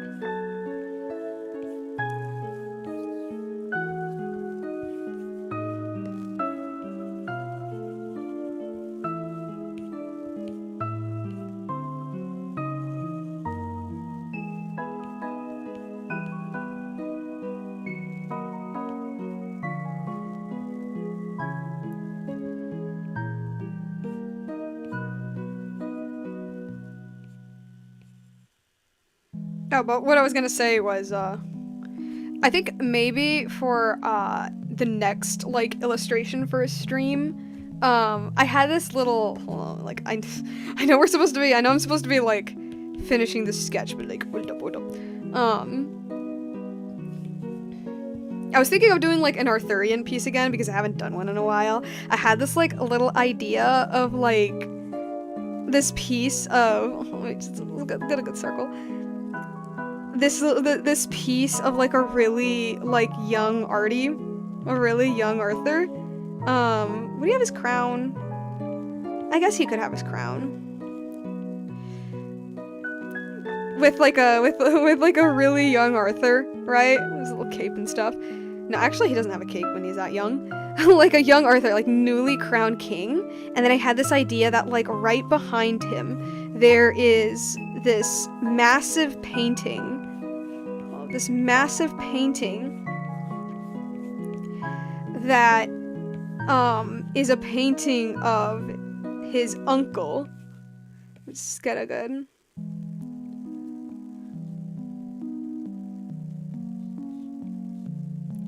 It's his painting, it's a painting of his uncle, also with the crown.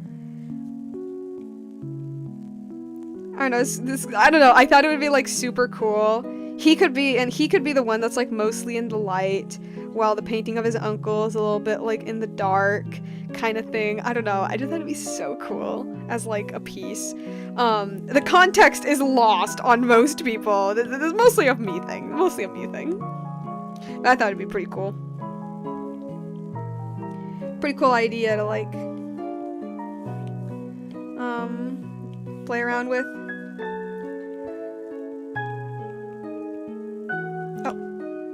this right.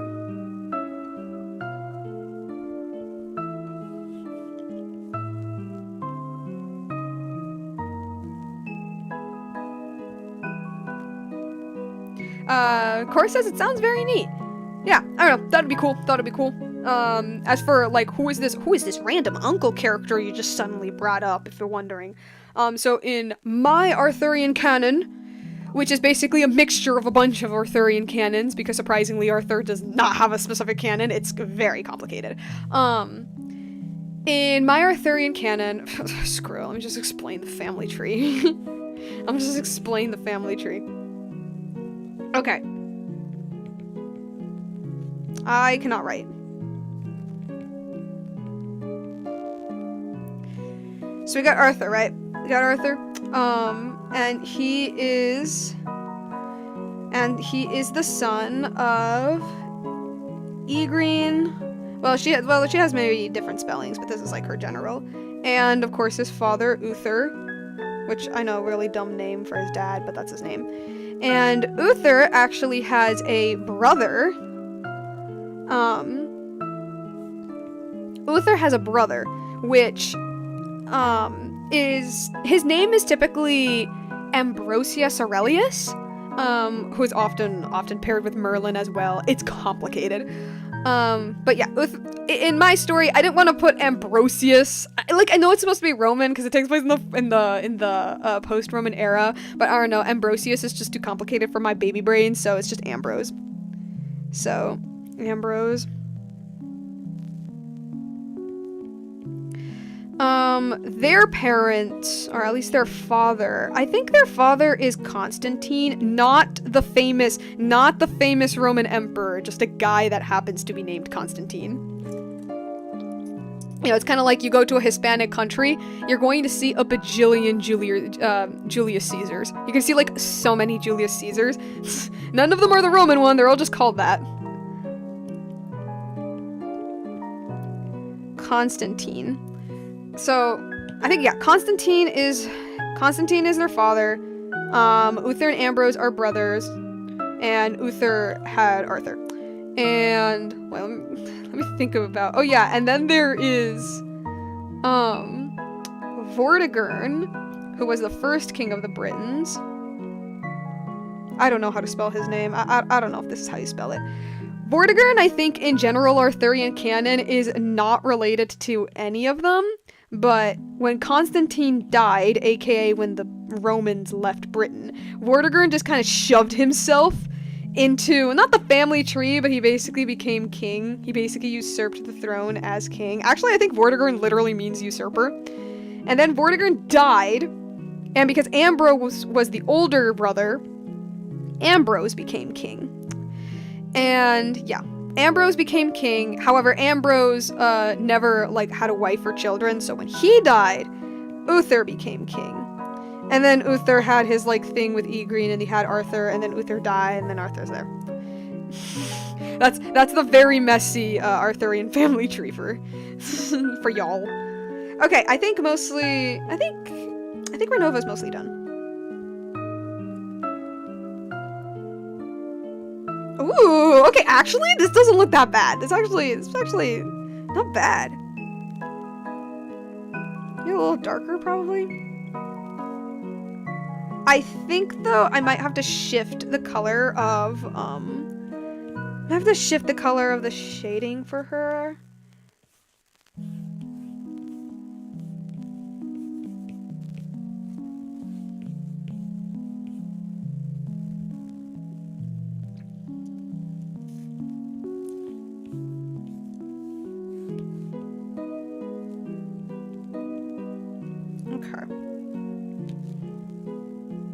Yeah, cause it's probably just cause Xbalanque has more red in his color palette, question mark. It's probably cause he just has a lot more red, but for him it just kind of feels like normal shading, while with Renova there's this very clear color thing going on. But again, I think that's just cause Xbalanque just has more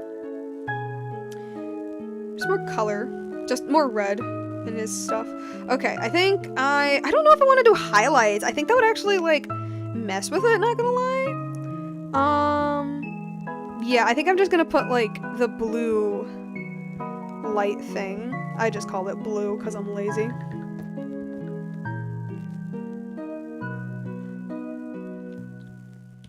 The light blue.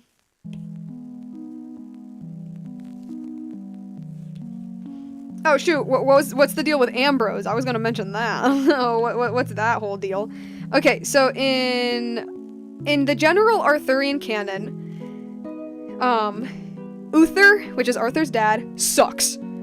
Like he literally just, like, he sucks. Like, both in a modern context and in a medieval context. Like, no one really liked him. No one really liked him. They respected him because he is king, but no one really liked this guy, right? So, like, not even Merlin, and Merlin was, like, a friend of his, and even Merlin was like, with him half the time. So, however, I had this idea that, same thing with Vortigern, King Vortigern, no one really likes him. Everybody thinks he sucks. Even the people from that era, from, like, the literal 600s were like, yeah, no, Vortigern, I don't like him, he sucks. And, yeah. And although Ambrose is a bit more of a mysterious figure in Arthurian lore, there's really not much to him. Pretty much the only real thing there is about him is, in most versions, he is king, and a pretty good king too. And then he died, and that's more or less just he just tolerates him. Yeah, pretty much. Yeah, like, even Merlin, like, just kind of tolerates the guy. Like, they're friends, but, like, are they? Yeah, there's not much Ambrose content out there. The only real thing that's out there about Ambrose is just, he was king, he was a pretty good king, and then he died, and that was pretty much it. That's his entire legacy. His entire legacy is just, he was a good king and then died. And so, but, you know, I kind of had this idea of, like, I kind of had this idea that you have a shitty king, then you have a good king, then you have a shitty king again, right? And it kind of gave me this idea that, for the people of Camelot, and the people of Britain in general, again, this is just my idea, for the people of Camelot / the people of, like, Britain in general, Ambrose is pretty much like the paragon of virtue. Like, he is, well, not a perfect king, obviously, but he is as good of a king as these people have, right? And I was thinking that because of that, after Ambrose died, there's a lot of reverence for Ambrose, because he was basically, like, the only good king that these people have had. So there's a lot, I was thinking there's a lot of, like, reverence for him. There's a lot of, maybe not statues, but there's a lot of memorabilia, there's a lot of stories told about him, and so when Arthur becomes king, everybody, instead of hoping for him to be like his dad, everybody hopes for him to be like his uncle.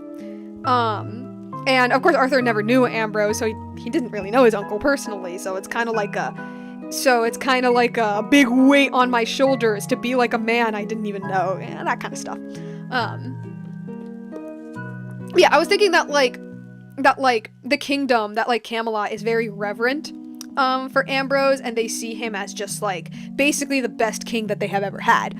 And I think maybe it's just the media that I consume, but I feel like most stories, when they have a character that's very highly revealed, the character is revealed to actually not be that great, and the character is revealed to either be a villain or have, like, a secret dark side, right? And then here was me, and I was thinking, hold up, wait a minute, what if, just hear me out, what if he actually is just a good king?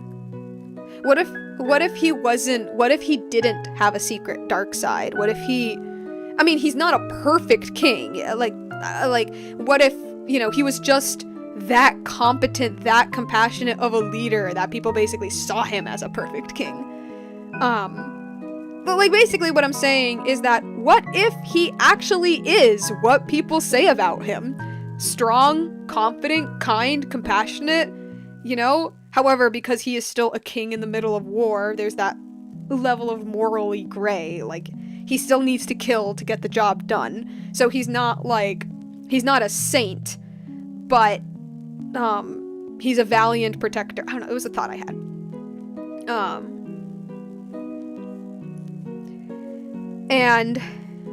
And so it gave me this little idea that, like, I don't know, that Ambrose is, well, not that Arthur has to be Ambrose, obviously, but more like people revere him and they revere him for a good reason kind of idea that I had. I was thinking, like, the only living character that properly met Ambrose, like, for reals, would be Merlin.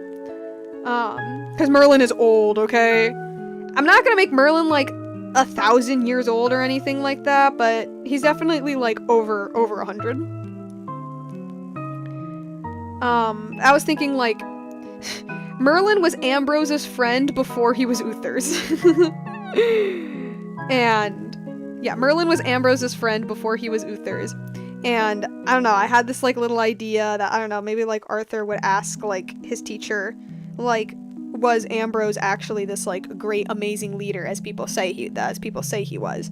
And I don't know, maybe Merlin was like, okay, he wasn't okay, he wasn't like a saint, okay, nor was he this invincible warrior, but he was definitely exactly what the people needed at the time of his reign. Basically, I mean, yeah, he was good. And I don't know, I had the idea that, like, because of that, Arthur, like, if there is anybody from his family that he wished he could have met, it wouldn't be his dad. Well, I mean, his mom, of course. But, like, after his mom, it would be his uncle. But that's just my lore. That's just my lore.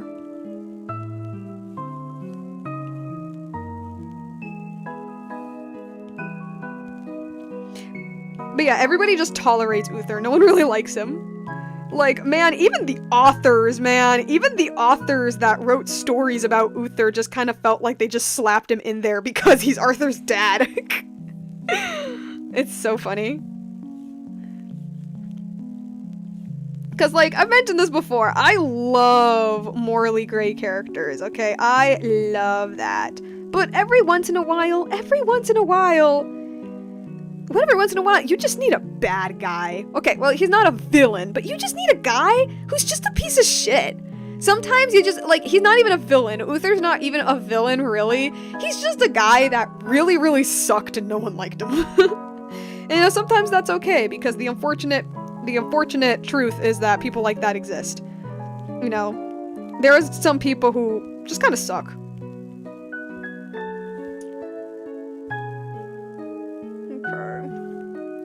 Definitely a little bit. Actually, maybe not here. Definitely a little bit here.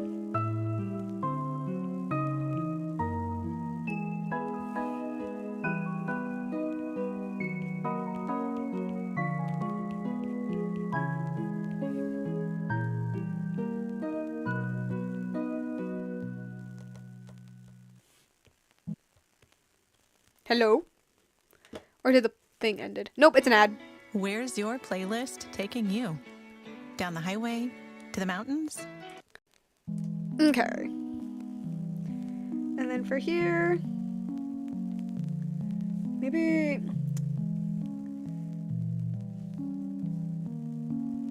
oh.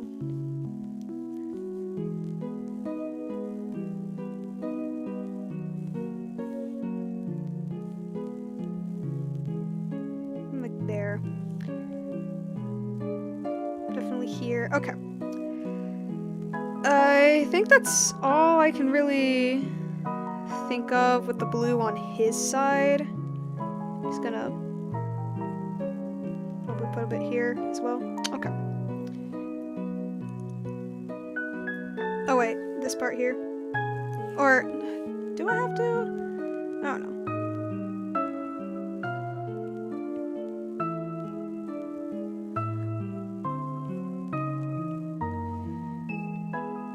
I don't know. I struggle to know, like, what is too much. I really struggle with that. Like, what is too much with these types of things? Okay. But I think I'll stay with that. Maybe like a 10, sure. And then finally for Renova, and then we can finish. And then, yeah. Hello? Oh, okay.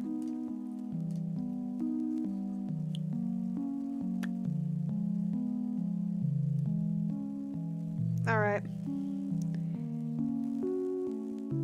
And for mine, hers. Yeah, hold on, let me change the name. Blue.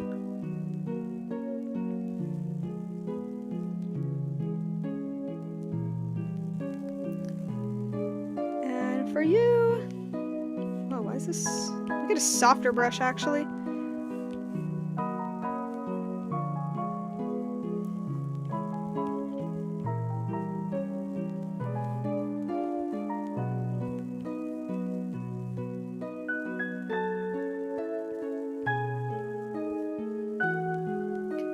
Okay, definitely some here. Definitely some on this arm. And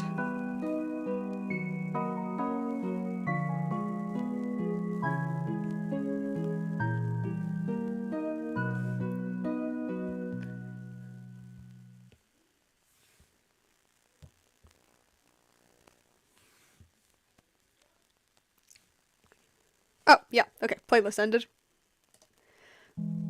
Oh, no, no, it didn't. Okay. Nah, it's that time. It's that time where it's like, hey, your brain is failing. Maybe it's time to cut the stream.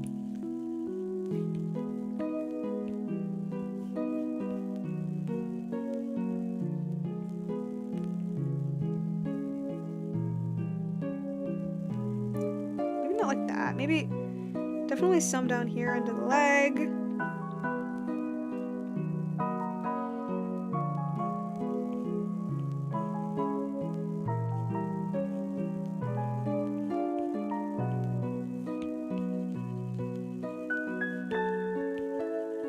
Okay.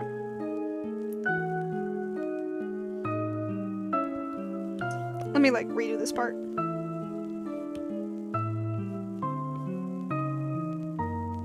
Okay.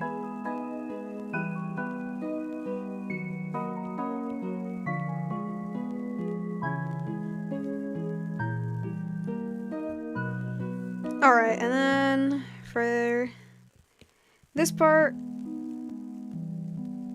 I mean, I had the idea that like a good chunk of it has like the blue effect, has the blue thing.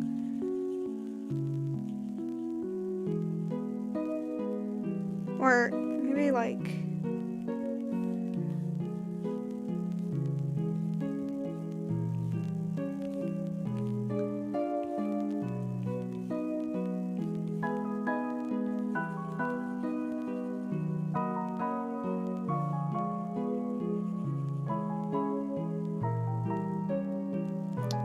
darn.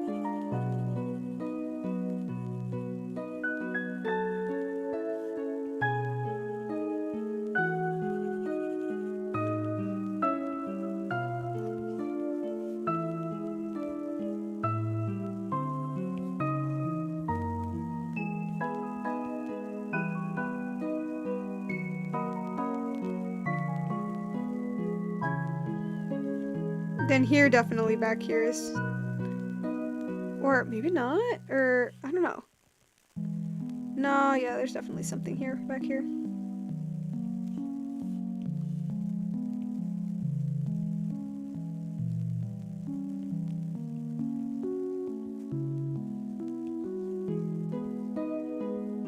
Okay, and honestly, maybe so that it doesn't look so harsh, I like blend this part out a little bit.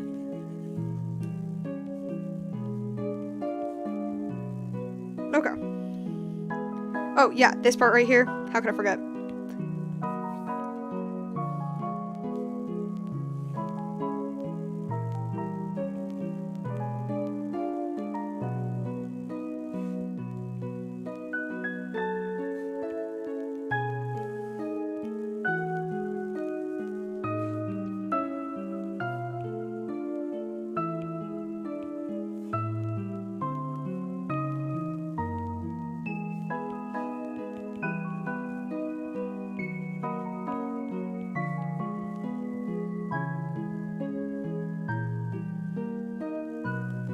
Okay.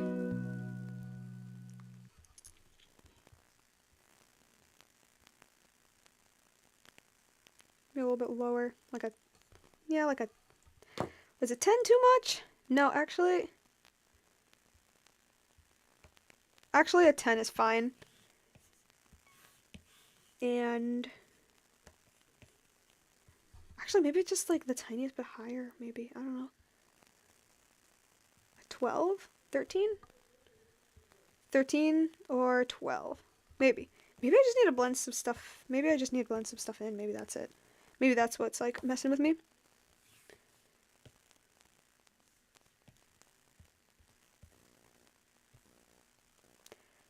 Not bad. I think that's fine.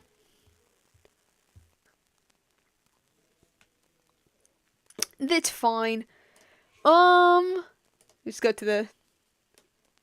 I haven't heard this one. What is this called? Boy Meets Girl. How cute. That still feels loud. What the hell? Okay. Yeah, I'm just gonna let the... there's a bit of a delay on my transfer screen thingy.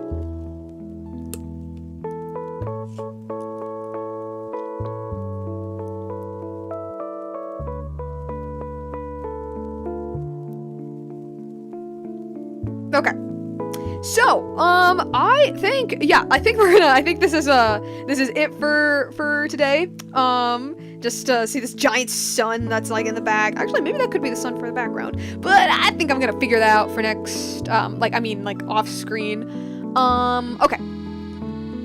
For next stream, oh man, okay. So I'm actually not sure about next stream. I'm not sure if I'm gonna be able to stream on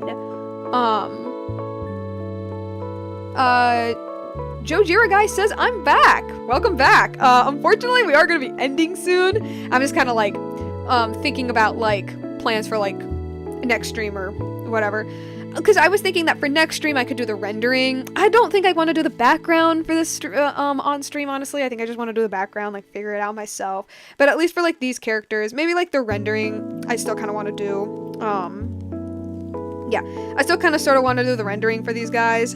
I don't know if I'm gonna fully do it for like next stream or another stream, or I don't know. I'm still thinking about that personally.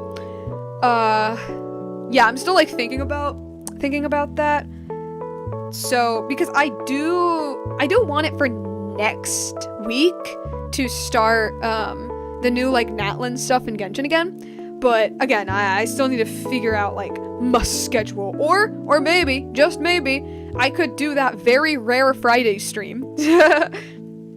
I could do that super rare Friday stream if I for real, because I really want to start the Genshin Natlan stuff next week. I really want to get to doing that.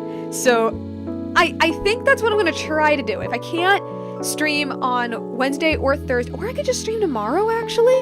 I just thought that. Or I could just stream tomorrow to like make up for that. What do you guys think? Should I stream tomorrow? Well, if I have time, which I should. It's just that it kind of goes off like schedule. the very super flimsy stream schedule that I try to make for myself. Maybe I could just stream tomorrow. I could finish the rendering tomorrow. Well, sometime this week, if it's tomorrow or on Friday or whatever, I do want to finish the rendering, and then yeah, then after that I figure the rest of it outside of stream, and then for next week do the Natlan stuff.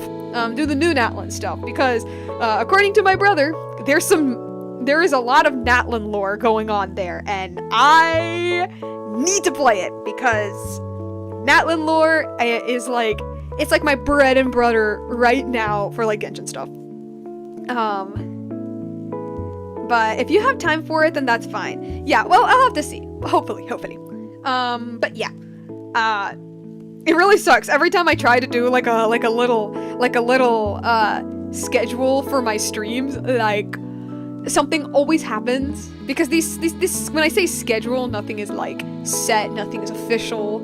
So yeah, which kind of sucks, but what else can I do? Yeah, I think that's what I'm gonna do. If I have time to stream tomorrow, then I guess we're rendering that. And if I don't, then hopefully on Friday. And if I can't, then oh well.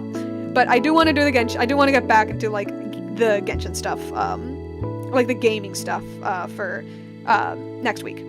Yeah. Okay, so I kind of mentioned this earlier, but I was like, ooh, what if I read out like a wee little scene of my Fontaine story to you guys? To close out the stream. I think that would be super fun. You guys can just like stare and look at my babies as I look for the scene.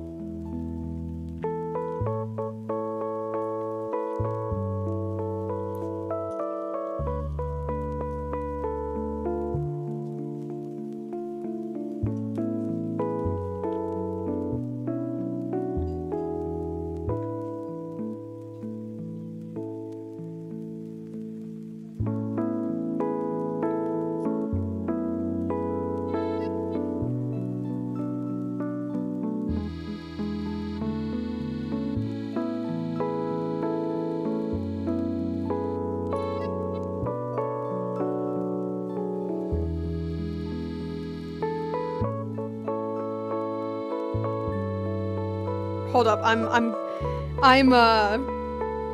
considering something, but I don't know. I had a thought. I had a thought.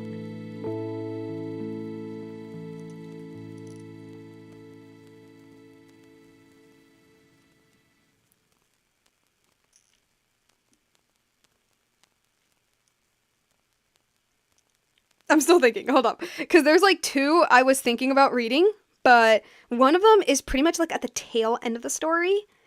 No, actually I think I'll do the other one instead. Okay, it's silent. Sorry. I was looking for the right scene to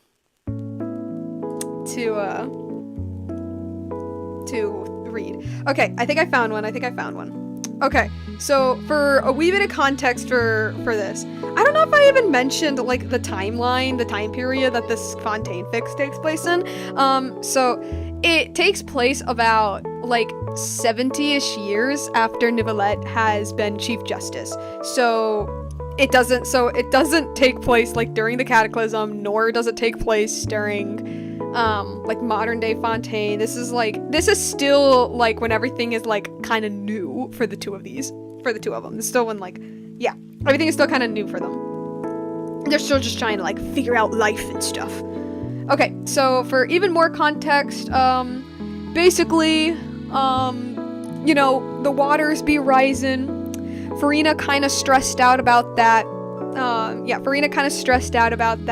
Nicolette being like, aren't you the Archon? You're like, because he says it like, because he doesn't know, obviously. Nicolette being like, aren't you the Archon? Like, shouldn't this be like an easy deal for you? And then Farina is like, hey,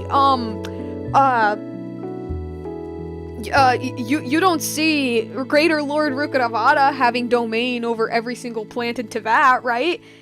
And like, I mean, she's not wrong, and I was thinking that like that's just like just plausible enough for him to be like, yeah, I guess you're right.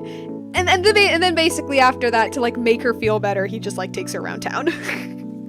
But yeah, he takes her around town just to like make her feel better and stuff. It's like I mentioned, like there's some slight stuff in there, but like I try not to put like too much. Okay. So basically,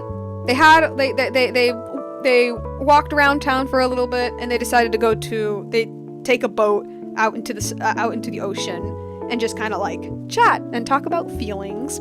Okay. Yeah. Might as well read.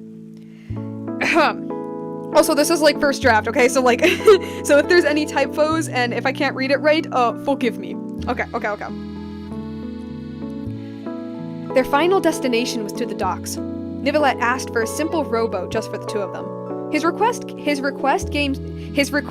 stares from the people around them, and once the news of their dinner came out, oh yeah, because they decided to like eat some dinner at a restaurant, I forgot to mention that. Their destination was to the docks. Nicolette asked for a simple rowboat just for the two of them. His request gained stares from the people around them, and once news of their dinner came out, a crowd covered their path to their seats. Voices on top of voices came with civilians and reporters alike. Nivelette shut his eyes at the flash of a camera. Lady Farina, the people said. Was it only you and Nivelette? How often do you two eat together? On days like today? Farina told them. They asked a few more questions, but she pushed through the crowd. Nivelette lagged behind. Himself being flooded with a range of questions. Who invited you? Was it Farina or was it yourself? I prefer not to say, Nivelette said. Why not? Is you speaking going against Lady Farina's wishes? Farina then took his arm and dragged him forward towards the boat ready for them. She blew a big kiss to the crowd, waving them farewell as they departed the shore. Once they were far enough, she sat back down. They're getting quite persistent these days, Farina commented. Who knew Fontaine just adored me that much?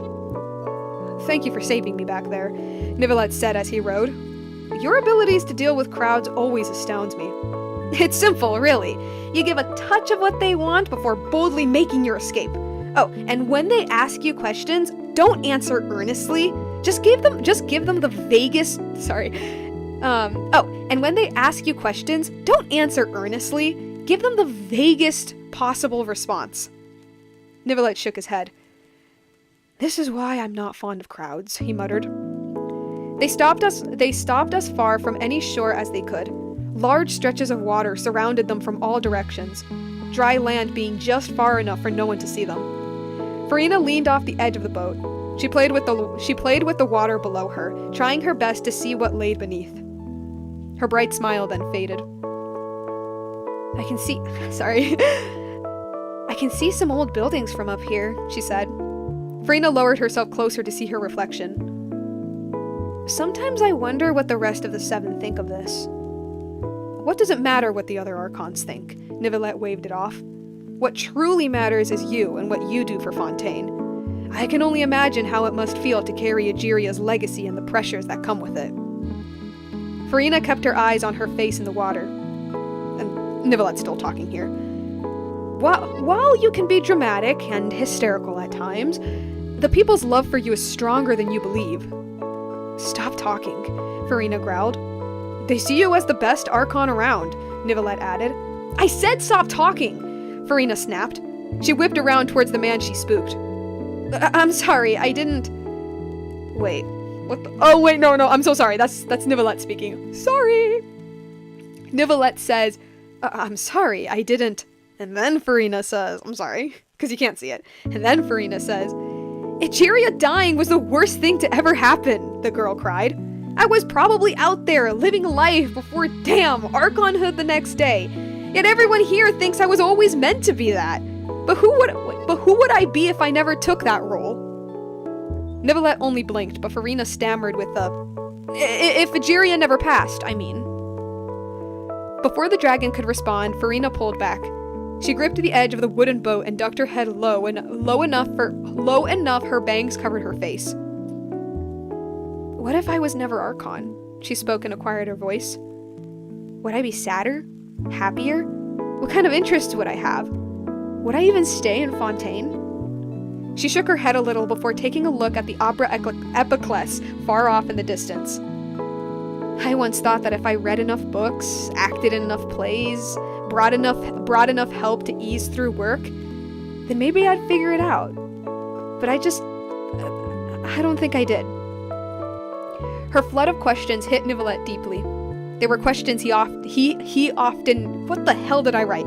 They were questions he often wondered. Okay, got it. Not only of himself, but of his own predecessor only... What the heck am I writing? They were questions he often wondered, not only of himself, but his own predecessor only known by a few. Okay. As difficult as Fontaine was, Nivelette struggled to imagine a life outside it, even when he already had. The biggest difference between him and Farina, he supposed, was the fact that he could leave. Farina was stuck in her nation. The sky began to overcast. It pains me to hear that my presence stresses you, he began. I'm sorry. I promise you that was never my intention, no matter how I may see. Hold on a second, did I miss something? Oh, I'm so sorry. This is still like first draft, okay? It pains me, yeah, okay. I'm sorry. I promise you that this is never my intention, no matter how I may seem. Nicolette moved closer. Please believe me when I please believe me when I say that to me, your efforts are not unfounded, even as the oceans rise. You were given an impossible task, but you will solve the prophecy, and you will save Fontaine. And there'll be a huge celebration in the streets rejoicing in your name. I'll be sure of it. Farina often found his sincerity funny, but times like these reminded her of why she needed it. Okay,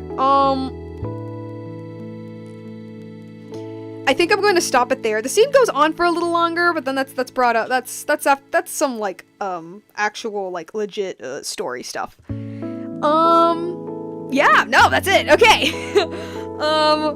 Bada bing, bada boom. There's your present. There's your present for you guys. My narration skills are super bad. I'm so sorry. Like, I don't mess up that many times when I'm working on videos, but that's because I record the same thing like over and over and over again. It's harder like live. Okay.